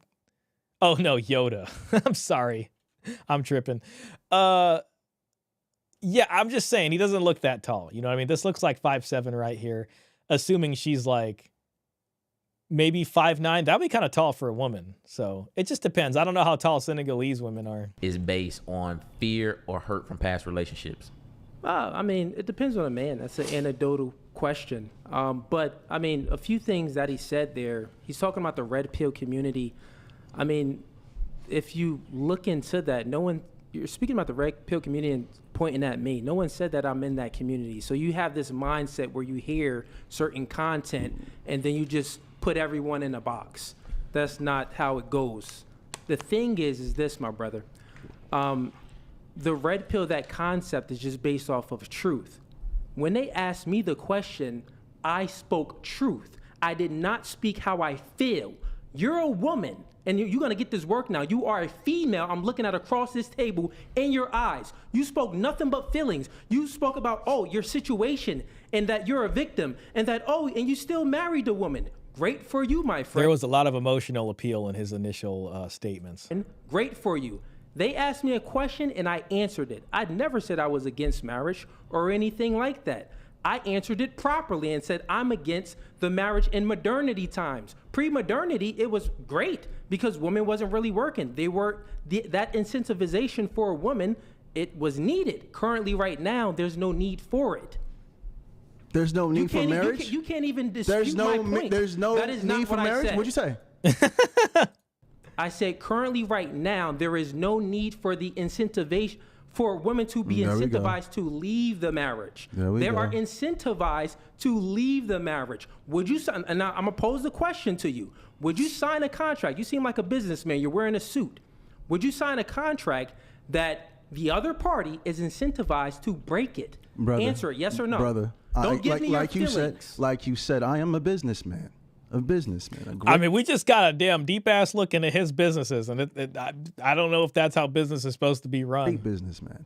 And I understand that family is the first business. I'm speaking. If his family is run like his businesses, man, that's not really anything anybody wants to know. Klaus says, how is he not tall? He talks so much about rising up. Sorry, I have to make fun of him now. Yeah. Brother, you're shaking your head already. You ain't answered the question, You're talking bro. about feminine traits. Shaking You your ain't head answered the already. question. You're shaking your head No, already. Man, this is a disaster. Brother, I'm avoid speaking. questions. I'm speaking, brother. I'm speaking. Yeah, but he was talking about, oh, well, he's shaking your head. I mean, he's trying to answer what the hell you're Yes or actually. no? You're showing feminine traits again. I listened. I mean, this is gonna be like a very passive aggressive back and forth. I think I just need to accept that. you. I did not cut you off. Not once. Not once. Actually, there was a bunch of him talking over him. Control the panties, please. Control the panties. Hey, bro, come on. Control Little the Ninja panties. Turtle over here let's talking keep it. about control the Hold on, panties. I'm wait. about to get Master Splinter in here to keep it. correct you, No, brother. no, no. Chill out, man. You Let's- sound silly. Go ahead, Yada. Brother, again, family is the first business. If I'm stepping into a business to make money and I don't think the business partner I'm with is beneficial to me, I will not do business with that person. Do you understand? Yeah, but he's talking about divorce and all these kinds of things and incentives built into the family law courts. So he's sitting here purporting that he can just tell that nobody's going to change from the beginning. You know what I mean? Oh. But of course, this guy's full of crap. So like by the time they finally get to family court, she's going to realize he doesn't own a damn thing and has no money. You know what I mean? And it ain't going to break down the same way. The demon showing You again. didn't- you didn't the answer demon. the I question. just told you. You didn't answer the Family question. is the first Family is business. So you if will I sign a have to contract. question, marriage is a contract, brother. Yeah, but that marriage is business, a contract. They are incentivized. Marriage You're right is right a now. contract. She's incentivized to Marriage, leave you. marriage is She'll a get half. contract, brother. If my woman I left, kind of doubt that this guy is married through the state. And the reason I mean, listen, he can have one U.S. wife, I guess, because he said he has one in the U.S., one in Africa. But that second one wouldn't be recognized by the U.S. You know, it's possible over there. There's paperwork over there, but just not here. Again, I want him to be served a family court order to get down to earth. Yeah, I mean, oh, gosh. I guess we'll be able to see what ends up happening with him if we ever find out. me, she deserves more than half, brother. That's great, my but she's woman. still incentivized. Again, if I'm stepping into a This relationship, guy's all about over promising and under delivering. And we know that just based off of this, right? I mean, this guy is all over promise, under deliver. You know what I'm saying? So it's like anything he says just really doesn't even matter. based off fear, I have no business Anything he being promises. in a relationship. Feminine traits. Control yourself, brother. Not feminine traits Control at all. yourself, brother. So you mean to tell me what is Cooley basically lost credibility because he talked about high value men dismissing baby mamas. It came out he's with a single mother of 2 kids. Not a good look. But if he says something true, fine. Yeah, okay, that's what happened. Like, cause he had I remember he had like a TikTok with her, or they had like a really big TikTok, and he was doing content. And then somebody basically is like, "Wait a minute, you're married to a single mom." I think Abram Preach or something. Like everybody did videos on that, and they're like, "You're being hypocritical" or whatever. You know, and I think I think he's still in the space and stuff, but it was just like people were like, "What the hell?" marriage is from the Like it was hypocritical, like you say, because he was saying high value men wouldn't get with single mothers. biblical perspective, right? So that means that let's just take it back. Let's just take it back even further than pre-modernity, right? So at the end of the day, marriage is a covenant between the man, the woman, and God. There weren't any contracts. I wonder if he knows if he has 2 wives. Hold on, I think Cooley is about to say something wrong. Covenant between the man, the woman, and God.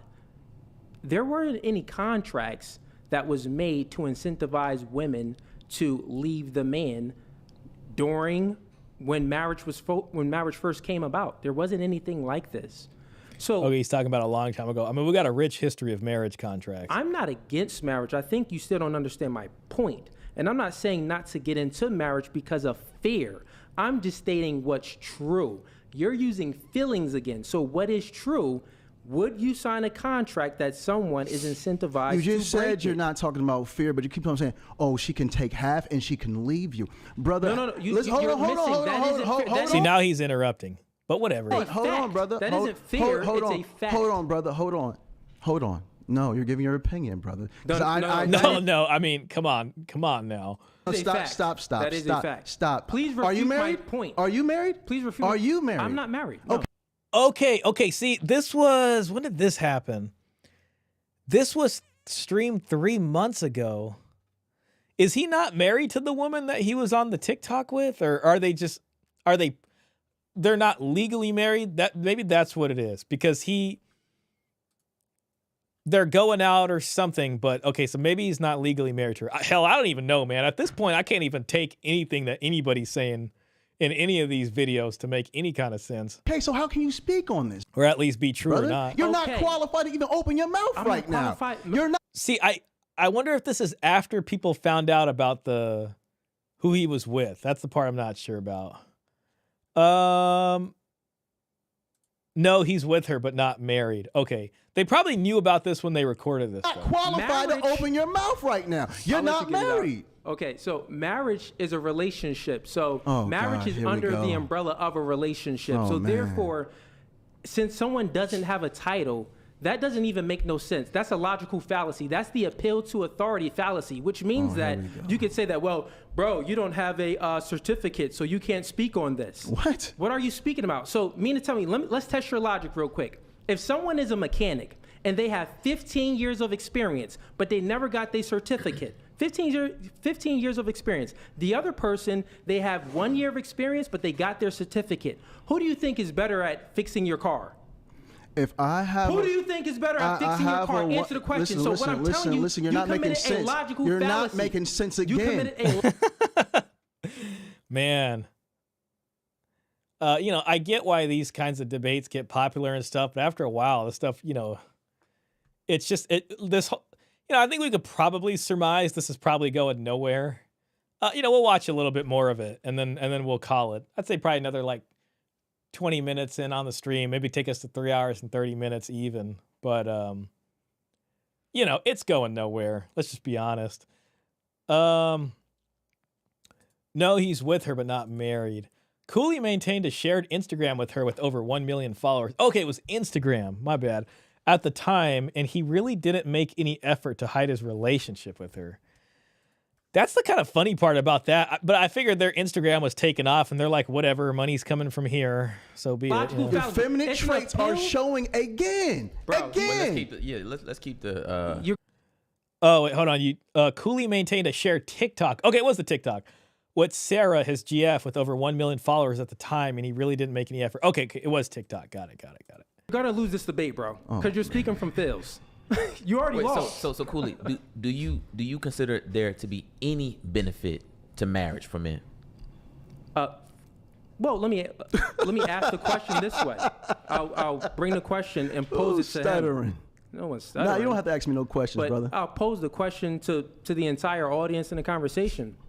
What benefit does a marriage? I mean, there's a few benefits that marriages get. That make child rearing. You know what I mean? Let's say, aside from the contract, if we're just talking about, let's say, covenant marriage where the state's not involved. But even I lately, I mean, if you look at At Fault, yeah, there were benefits there, especially prior to genetic testing, and there's supposed to be some kind of paternity ensuring both of the families are on board. So you're more likely to get support from both of the families if you guys need it, because they both come in and sort of bless this thing, assuming it's done that way. But non-traditional marriage, I don't know what benefits you're going to get out of that, especially nowadays.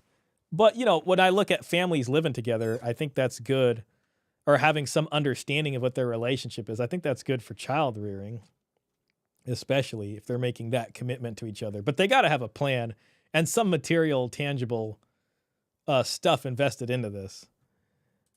Cooley makes good points, not always well articulated, but he's more rational than Yada. Yeah, for sure. Get in marriage, and that's okay. Tax. I gotta benefits give and Cooley some credit. You know what I mean? So, I mean, I don't think he's out here selling whatever the hell this kind of water is to people, or the Waternarian diet, or the apple of Eve. Other benefits, but as far as signing the paper, because we got to differentiate the two. Marriage, being married in a covenant under a church, under religion or God and stuff like that, yeah, it's spiritual. It's many benefits as far as spiritual benefits, of course. But if we're speaking about it, if we take that part away and we're speaking about it just signing the contract, the only other benefit is some tax benefits. Other than that, what benefit does a marriage? What? So let me do this. Let me just finish real quick. My point. Got it. The question that I'm posing is, what benefit does a man get in a marriage that he already doesn't get in a relationship? Okay, bro. Now listen to me, brother. You know, I think this guy, like, I don't think he spent any time, I don't know, looking into the stuff or looking into the laws or whatever a lot of people are complaining about. I think he's just kind of feeling off energy and going off with whatever and just changing the subject to whatever he wants to talk about. You know, he asked him a question about that. And, you know, I think a good faith answer would involve what people get from marriage or what's required based off of laws and stuff like that. But I don't know if he's going to get that. You said the spiritual. You said the spirit. You no? said the. I'm not gonna answer the way you want me to, but I'm gonna answer it. Okay, Thank cool. you so much. Got it. You say the spiritual aspect. Take that away. You can't take it away. When you're doing business at a high level, clearly this is not a business, man. He's a TikToker. I get it. But when you're doing business at a high level, oh my God, this dude's selling straight garbage on a garbage ass website. Let me bring up the crap website again. Like whatever the hell all this is. There isn't even more than one photo of the product on here. Where the hell are the other photos for me to scroll through this? Why don't we have this being poured into a cup? I want to see what this thing looks like outside of the bottle. I mean, at a base minimum. So it's just like the cheapest garbage. They might have even just taken some kind of a generic photo and photoshopped this on there for all we know. You know, this is what he's calling top level business right there. Oh, let's put the barcode on there. Oh, look, finally, some ingredients. Oh, my God. Chlorella vulgaris. Moringia oleifera. Okay. Hey, look. 1,170 reviews. Steve said that. Tatiana said that. Wow, all within the last few days. Amazing. Definitely purchasing another bottle. One of the best products I ever had. Man, this guy's over here talking about business. First thing the person to ask you is, are you married? Come to dinner, bring your wife. That validates how consistent a man can be, how trustworthy a man can be. No real man is going to shack up with a woman and not make sure she's properly taken care of if he passes away. So if Cooley built a lot of wealth and he's with a woman and he dies, guess what's going to happen?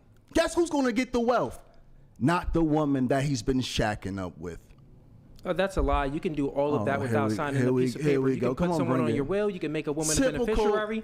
Yep. Listen, let me answer the question. I can't wait. So what I'm telling you is, what you just said is a lie. Come on. Oh yeah. Those reviews looked fake as hell. I mean, they're all for sure fake. I mean, amazing. Definitely purchasing another bottle. I mean, it seemed Wanda said that. Tatiana. Nobody's got pictures of the thing. Grateful for this magnificent masterpiece.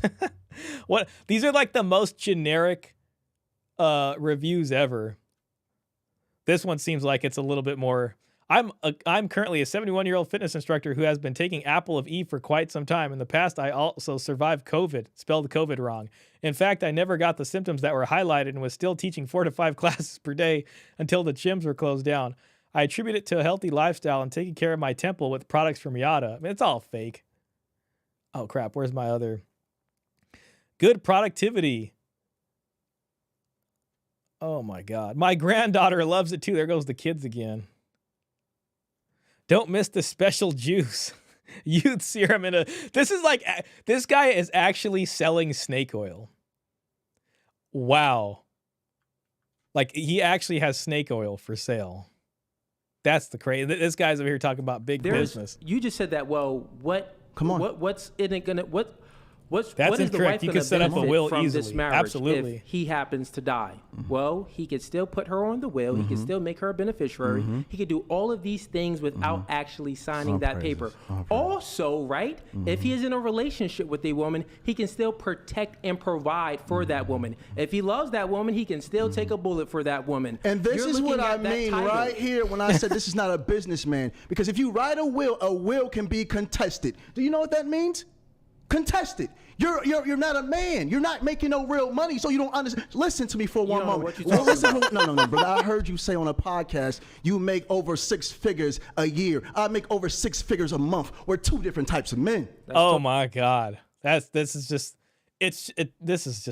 funny on so Totally many fine. levels. You're still a Ninja Turtle. Next feminine traits. Feminine traits. You started it feminine off. Bro. traits. I asked him. The crazy thing is, look at the before we demon. started, Look at the I said, demon listen, showing bro, his face. do you want to make ad hominem attacks? Come on, If look so, at me when I you're will speaking, smoke brother. you. Look at me. So check it out. Let's try to keep it. Let's try to stay progressive here, fellas, because I want to make sure we can actually move through this, because this is actually a really important conversation. Because Cooley's not the only guy I've heard say that. right. There's a lot of men that actually believe this, because we've seen things go left for men on many occasions, and there is just a lot of discomfort and concern building around the union of classes of marriage doesn't need to be contested. Just file the divorce papers. So I'm curious about this because that's true. You know, I got a little you sister can myself. Many of us just will can be contested. I mean, damn, anything, you know, at that point. Oh my God, man, I don't even know. It's just like, why is he so up on that? And then it's just like, listen, man, he's sitting here with 2 wives. I mean, they can contest whatever the hell that's going to go to. And then there's the children, and it's just all about the wife and that. I don't know, man. I think it's just better to expect women to bring something for themselves and to contribute. These guys are selling the dream out here. Yada, a man is more than his money. Also, Yada, I make more than you, so I'm twice the man you are. Fantastic.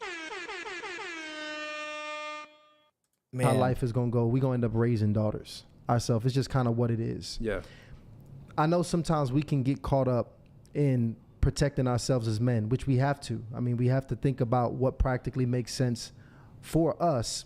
But let's think about it like this. I want to twist this. If we were giving some game to our little sisters or a woman that we care about, is it a good idea, or do you think, Cooley, a woman can still be secure, protected, and I guess comforted in a marriage without the legal document and paperwork? Is that a good deal for the woman as well? Yeah, she could be married in a church under, you know, the Spirit of God.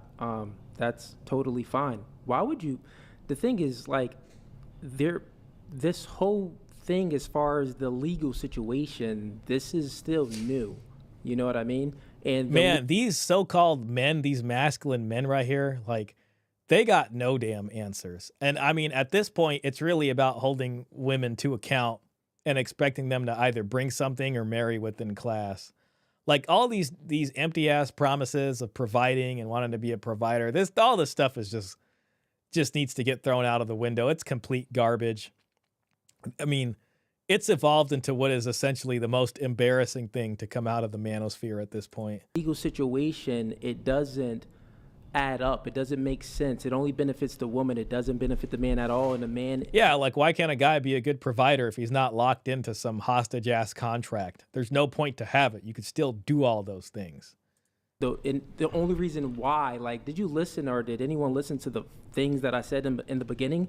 Pre-modernity, women weren't really working. They weren't in the workforce. You know, I don't know if I'd agree with that. So the reason why they made the marriage laws this way, where women get alimony. I get what he's saying about, like, equal opportunity work and all that stuff. A lot of household bound activity. But then going further back, women were working a lot, even on the field. Things like that. Because it depends where he's talking to about. incentivize them because they're not working, right? But prior to even that, there wasn't any incentivization for women to get. Now we're in modernity. Women are in the workforce. So therefore, why are they still being incentivized to leave the man? That doesn't add up. That's the only part that I'm against, is the legal part. Marriage. He could just, he can say it faster too, just to be like, well, why are men expected to provide if women are taking half the jobs? That's all you got to say. Itself is a blessing. It's a great thing. What about the selection process? What about choosing the right woman? How much do you think that factors into it? I mean, that factors into everything. I mean, a man choosing the right woman is everything. A man needs to have discernment. A man, he needs to really, really make sure he's choosing a woman that's worthy of taking a bullet for. Like, this is the thing. Women want a man to protect and provide for them and to take a bullet for, right? That's what they want. They want a leader. So the man should find a woman that's worth taking a bullet for, a very submissive woman, a feminine woman, a woman that's going to cheerlead him on, a woman that's going to be by his side. Yeah. A leader does not need anyone to cheerlead them on. They just lead. They just lead.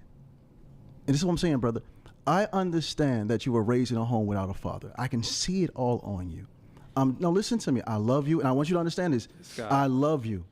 But, bro, you've been hurt. You've been extremely hurt, and it's still showing. And This is the gaslighting, where they're trying to tell you about yourself and what happened to you, and it's like it's supposed to be coming from a place of caring.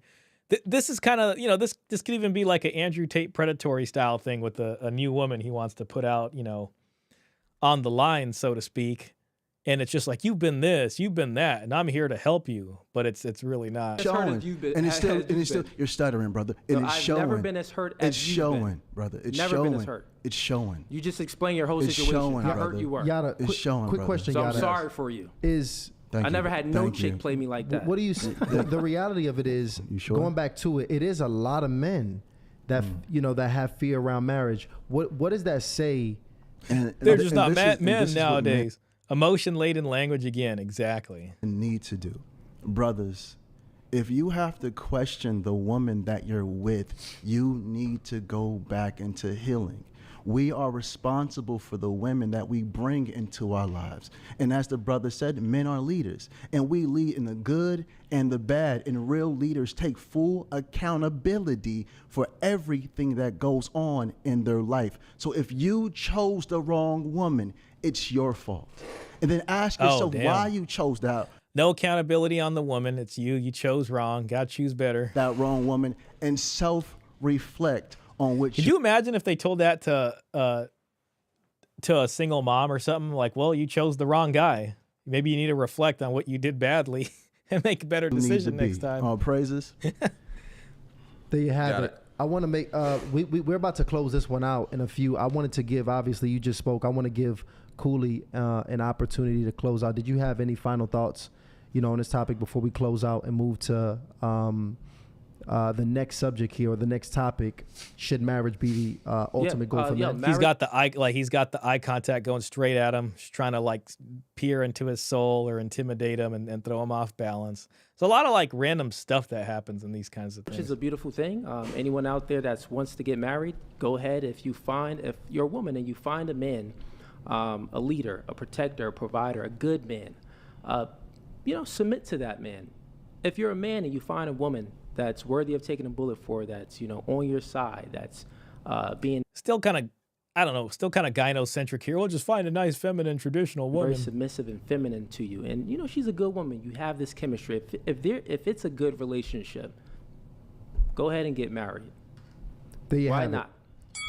I want to read a couple of these super chats. It looks like one just popped out of here. But shout out to JC Sniper, says David needs to address his negative comments about single moms while dating. Oh, this was right after all that controversy came out. And having additional children. So this guy sent a $20 super chat to call him out. So David, I guess that's Cooley's name.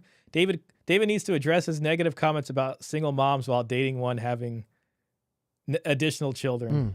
Okay. Well, hold on. That one just disappeared. So check it out. So all the chats, by the way, guys, you guys can send over super chats here. Any super chat over $20, we'll read it here. Sounds like they're trying to stay away from discussing live that on the show. Welcome to anybody that has made it. He said that one just disappeared. We are doing one of hardly a debate here with no food. No relationship. The literal definition of marriage is the legally or formally recognized union of two people as partners in a personal relationship. You cannot separate legality from marriage. You cannot separate That's from High Value Wives. legality from marriage. Interesting. Shout out to High Value Wives for that one. Interesting. Now that super chat came right on time, Cooley, because this is a question that you want to open this one up for Cooley or Yada first. We're gonna open. Well, I mean, you know, I hope they also know that you can't separate having a dowry from that kind of a situation from High Value Wives over there. We just saw some High Value Wives at the beginning of the stream when we went over the most insane dowries of history. I wonder if those High Value Wives know anything about that. Donald says, yep, still haven't heard a thing on what women need to do exactly.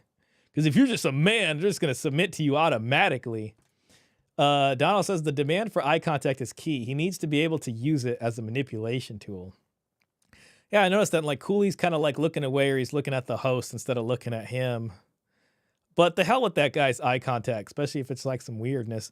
Klaus says, the more I hear Yada, the more I despise him. He is dishonest to the core. Absolutely. This one up, interesting. Let's just make some clarity on that statement. That statement is for to be married in the law. Like, yeah, the definition they give is a legal definition to begin with. What that means, it doesn't mean that you can't get married in a church. There's many pastors that would marry someone and you don't have to sign a paper. So what that person just stated, if we're looking at the full context of it, is a lie.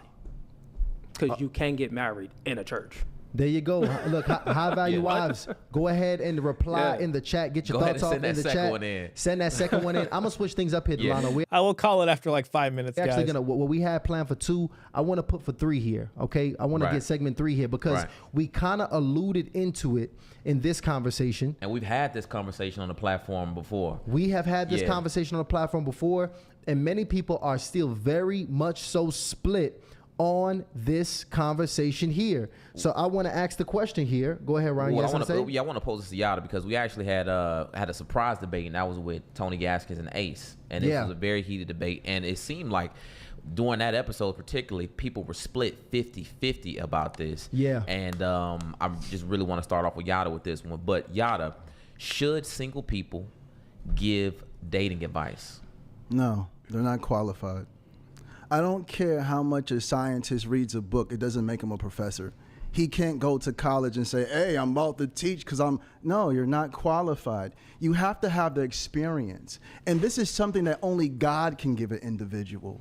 When it comes to loving a woman, the ups and downs, the left, the right, the falling apart, the getting back together, the mental breakdowns, the coming back together in peace, love, and divine understanding. Oh, here we go. Only a person that's been through something real can speak on that. You have to be qualified. Qualified, and this is the word I need you guys to understand. Qualified. If a man is speaking on relationships and he's not married to a woman, he knows nothing about marriage life, he has no business speaking on relationships at all. Strong statement right there. And I think that when we had the I think people should always be able to speak about their experiences. If they had relationships in the past, whatever their experiences are, people can speak on that. Or whatever they've observed. I mean, I don't know. You know, maybe people shouldn't be out here teaching and stuff like that. I can get that, but I kind of don't want to be so I don't know, strict on, well, these people can't say anything about it. I'll listen to whatever the hell someone's got to say. Doesn't mean it's going to be good, but it might be. Conversation. That's where Tony Gaskins stood last time we had the convo. Go ahead. I want you to drop that poll in the chat, by the way, too. Absolutely. I'm sorry, Poll. We should have been dropping polls this whole time. Tripping. But go ahead. Cooley, what's your thoughts on that, man? Should single men be able to give dating advice? Yeah, what he just said was he spoke from feelings. He actually didn't think about what he just said. So let's just extrapolate this out. That's a great point right there. So Ryan Taraban needs to shut the F up. A clinician who counsels men and women in relationships. Yeah. I mean, you know, I think I'm not sure exactly. I think he's been in relationships. But if it's like, oh, well, you need to be married to understand. I think anybody who has experience with women can talk about their experiences with women pretty much, or, you know, whatever the hell it is. But I get that there's different levels to it and different lengths of relationships and moving in together and stuff. So some people have a lot more to say about that. But I don't like to discount anybody's experiences, whatever it happens to be. You gonna listen to Yada or Dr. Ryan Teraband with a degree from a school we all know? Exactly. And, well-reasoned arguments that make sense. An unmarried person give dating advice? Sure, they can give dating advice. Why not? Right? Then he says some things. He says, well, you can't give dating advice if you're not married because you don't have the experience. So let me ask you a question. Kick has the craziest chatter. If someone that's been in a relationship, a long-term relationship, and it's a good one, that man protects and provides for his woman, that woman follows his lead, it's a great relationship that they have. They have 20 years together, but they just never signed that paper, right? Never signed that paper. What I got to do is change the restream so that it doesn't take chats from the other platforms and mixes them all in. So Kick could just be, weird on its own. Versus someone that just got married for a year. They only been dating for 6 months prior to, and they got married. Who do you think is more qualified to give dating advice? Who do you think is more qualified to give dating advice? The newlywed or the person with all of the experience? The person with all the experience. Okay, so what you just said was a logical fallacy. It is a lie. Let me finish again. See, this is feminine traits again. He asked me a question. As soon as I start to answer the question, he cut me off in mid-sentence. Cut me off in mid-sentence. You answered it, though. Please control your emotions. You're leading men. Listen, you're leading men. I asked you men a question. watch you. Control your emotions. And you answered it. It's still my turn to give a bro, full you rebuttal. asked me a question, and then you cut me off in mid-sentence. You just said yes. The more qualified person. Hey, family, I want to show you again. This is a boy trapped in a grown man's body. This dude is 5'2", talking about someone as a here we go trapped again. in a grown And man's here body. we go again. And here we go again. And here we go again. Midget Matt over here. Here we go again. Here we go, fellas. Let's get back to it. Let's get back to it. Can I finish answering the question, please? Yeah. Let me get Yada's context behind this that. Guy what was your got context? his suit from a daycare. Matter of fact, go ahead, brother. You got it. Okay, cool. So what Females I was expounding on. So what I was expounding on, that question itself makes no sense. That question itself makes no sense. Well, the answer would be, like I said, yeah, sure, someone that's unmarried can give dating advice. He said they can't give dating advice. Then I just checked his logic, right? And then he said, oh, well, if they have enough experience but they're not married, they can give dating advice. So which one is it? Again, is he finished? Can you ask this man if he's finished? I'm finished now. Are you done? Are you Which done? one is it? Are you done? Are you done? Yes. You got it, Yada. You sure? Thank you so much. Family, he asked a question. He said, who's more qualified? Another couple more I said, minutes the one and it's with over, guys. experience. But one needs to have Please the control your experience of God. While he's yelling. Marriage opens up who a person truly is. If a man is afraid to write a contract. Yeah, Cooley's making sense here. I mean, especially dealing with this. With a woman, he has no business being with a woman. So why would this man try to give relationship advice? Because majority of people are dating for marriage. No one says I'm dating to shack up. No one says I don't know. Is that true? Dating to have babies by a bunch of people and not marry them or lead them or guide them or protect them or show them the divine covering of God. And again, I say, God said, the Bible says, when a man finds a wife, he finds a good thing. Not a man that finds a woman to shack up with. Not a man that finds someone just to sleep around with. Not a man that gets women pregnant after pregnancy after pregnancy. No, we have to understand that a real marriage releases divine understanding that comes directly from God. This is something different. And this is why this man cannot comprehend. Marriage gives divine understanding that comes directly from God. Okay. He's coming from a textbook level, and this is spirit. Maybe he believes that like he's got some divinity speaking through him. You know, at a certain point, people can end up like having a prophet complex and thinking this, or like, oh, you know, like they're so into themselves so much that they believe that that's something that's happening, you know, like you got to be careful. You got to be careful with that, you know. Women date just to have babies and randomly shack up, LOL. But they're divine. Spiritual. Marriage is spiritual. It has nothing to do with any form of textbooks. Well, High Value Wives Super Chat's not going to be happy with that if it's purely spiritual and not a legality thing. So if it's spiritual, why you sign a contract? Beautiful. Again, Gotcha. Jesus said, can I answer? Why May you I sign a contract? answer? Jesus said, give to God what's God and give to the mayors what's Has the mayors. nothing to do with the government. Give to the mayors what's the mayors. Give to God what's God's. What are you talking about, brother? See, this is That the has devil nothing showing to do again. with the government incentivizing the woman to okay, leave. brother. Okay, You. brother. That has Okay, I nothing guess to do with the that. mayor's not, the governor's not. This is not politics, man. You got it, brother. The You woman got is it. incentivized to You leave, bro. got it, brother. And this Does is it say why that we in the Bible? cannot. Profit complex for real with them. Yeah, I mean, it's sounds like something related to that. I mean, he's speaking with a little too much confidence. Not take It doesn't. advice from men like this. This Yeah. man is completely toxic. So Let me I ask you so something. We I got think it's 50-50. this We is got 50-50 right now in the poll. We got close to 800 people voted on the poll, guys. Go ahead and send your votes in. Shit, single. Okay, I think we've seen enough of this. Let's just check out the comments and then we'll call it. I think we made it. Dr. John Deloney, real Harvard professor, the real reason marriages fall apart. Oh, he's doing a podcast now. I don't know if we'd be able to react to it though. Yada wants to appear as a masculine man, but his feminine side keeps popping out. Anytime a person opens up a conversation by calling his opponent debater out of his name, demon to be exact, is not a person who is equipped to hold a respectful conversation. Very true. Paul is right. When God said beware of false prophets, he was talking about Yada. Wow, okay, there we go. Yada caters to women, and that's fine, but the tap dance around questions is disappointing to see. I think everybody kind of figured it out here. We got a Bible quote verse here. When you fast, do not look somber as the hypocrites do, for they disfigure their faces to show others they are fasting. Truly, I tell you, they have received their reward in full.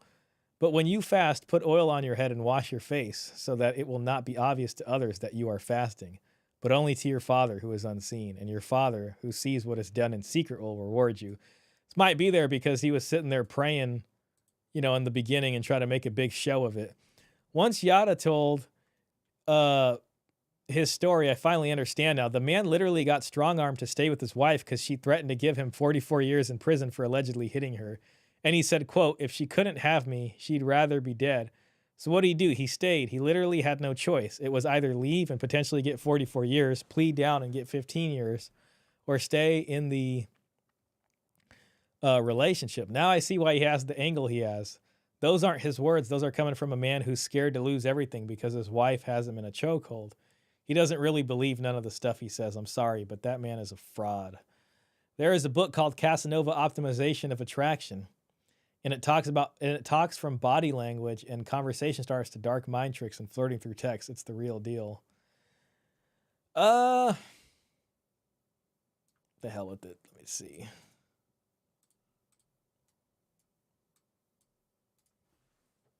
I always gotta be careful when I Google things. You just never know. Okay, it is a book. Check that out later. The more debates Yada have, the more he's going to expose his true self. Yeah. Being loud doesn't make you right. Crazy thing is, single moms wouldn't advise their own sons to date single mothers. Cooley destroyed Yada. Yada sounded like he was trying to send a collection plate around. Made no sense. Yada is very deceptive and talks about his money as a means to elevate his points above others. I was with Yada on his opening statement until he started unnecessarily insulting the brother, but then I remember he hasn't eaten in 24 days. That man needs a Snickers. Interesting. I wonder what kind of fast he's doing. So he's saying he's fasting. Maybe he said that in the beginning. We didn't hear it. Ladies, Yada's an example of a man you want to hear. Cooley is an example of a man you need to hear. Choose wisely and choose that divine intuition of yours for once. First time listening to Yada, but he evaded the real world and stayed in the fantasy realm. Cheap tactic. Yeah, I think we got to the bottom of this one. Yada is sinking in the comments, very much so. He was not good. He was just not good at all. What a disaster. Well, guys, we made it this far. Apologize that we couldn't watch the Vice film like I had hoped. I should have known. When I saw it was Vice, I should have just knew that was gonna be the case, but I still wanted to chance it. So, hey, at least we figured out at least we learned a little bit more about what a charlatan is. and just about how people come in and take complete advantage of the people in this space, hell, and other spaces altogether. And I think we're a little smarter for it after this. So I appreciate everybody who made it through this. I hope it was, God, worth watching a little bit. I feel bad. Yada talking seems like just pointless claptrap at this point. What a predator, man. What a predator. Oh, God. This was very, very good, though. Vice some other time. Yeah, I'll get it in the Discord. Maybe we could do something like possibly Tuesday evening, like a Tuesday evening fun stream. I've been trying to get back into gaming on Twitch, which I haven't done. Well, I think I did I haven't really done a stream on that, but I'm planning to do Wednesdays just for gaming stuff. I won't put it on the YouTube just to not cloud the content. But yeah, maybe I can do the Vice stream on another one. Kick will probably work fine. So it'll be okay there. Tomorrow I'm supposed to talk with Dr. Baskerville. I think we're still on for tomorrow. So I'll be getting up for that. We'll see what happens. But other than that, yeah, so we got more stuff coming down the pipeline. Post Millman and I'll be doing some stuff. Paul Elam and I are working on some stuff. Again, we'll get another video with Baskerville hopefully tomorrow. And I haven't got a confirmation from him, but we'll see. We'll see. So other than that, I want to make some more standalone videos. The last one I made about the Elon Musk and Ashley St. Clair thing, it was kind of slow at first, but it seems to be moving, which is good. Yeah, I think I'm ready to never see Yada again. So we're almost at 400 views on that. That's moving fast enough. So good enough for me, I guess. But other than that, man, I just want to be reading about the dowry. After I do this interview with Baskerville tomorrow, then I could try to pull away from child support stuff. And all I care about is reading about the dowry right now. I'm very engrossed in that. So hope everybody enjoys their weekend. Thank God tomorrow's Sunday. I'm grateful for that. I want to make other videos too, like more vlog videos. I try not to crowd the space with that. Like, I mean, these are the normal standalones right here. But, I would like to have an excuse to make more content in an easier way. Also, I bought a CRT television off of eBay today. I don't know if I got screwed on that, but I'm excited about that coming in. It was relatively cheap. A lot of those go for expensive, but it's like some off-brand. And I just like the aesthetic of those. I like watching those things where people have a CRT. I got one that has a DVD player in it, so you can watch like older stuff from like 2000 or the late 90s or whatever. And I don't know why I did it, so we'll see if it brings me as much relaxation as I hope it will. God, let me get rid of all these Yada tabs. I never want to see this again. Oh my God. I'm going to need to get rid of my browser history. I don't want anybody to know I was watching that stuff. Let me finish this with this. Oh my God. I'm gonna go eat more food after this. That's my plan. It's been raining over here too, so hopefully that's gonna go away. I'm ready for the heat to come, man.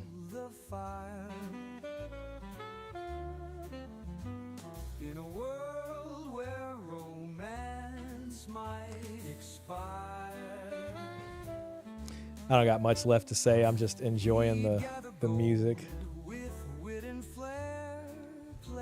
His heart beyond compare, for in the shimmer of that old dear gold lies a tale of love, both brave and bold. No heat, too hot in Florida.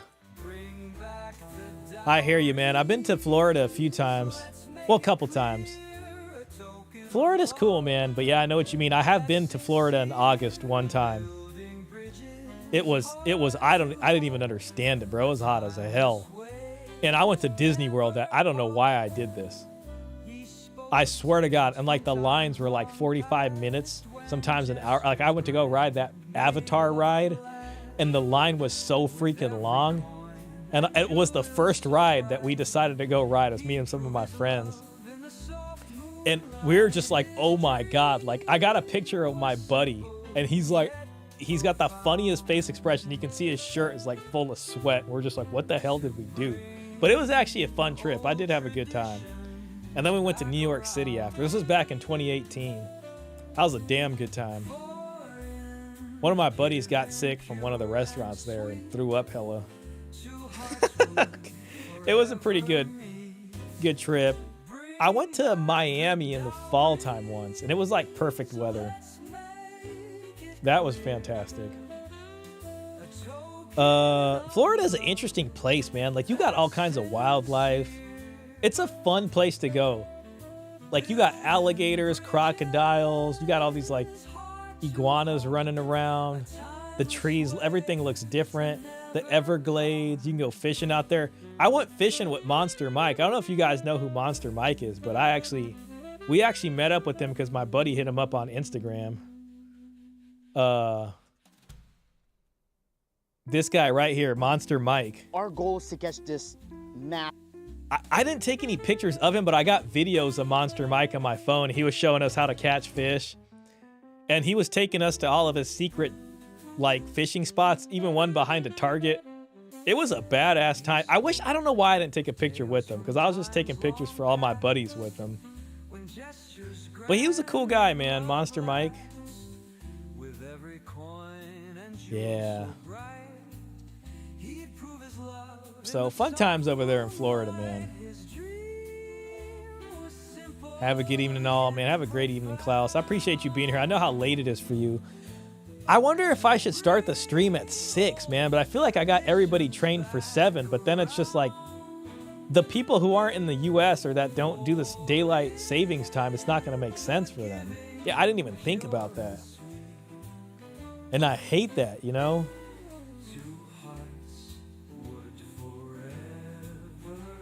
I really got to think about that, man.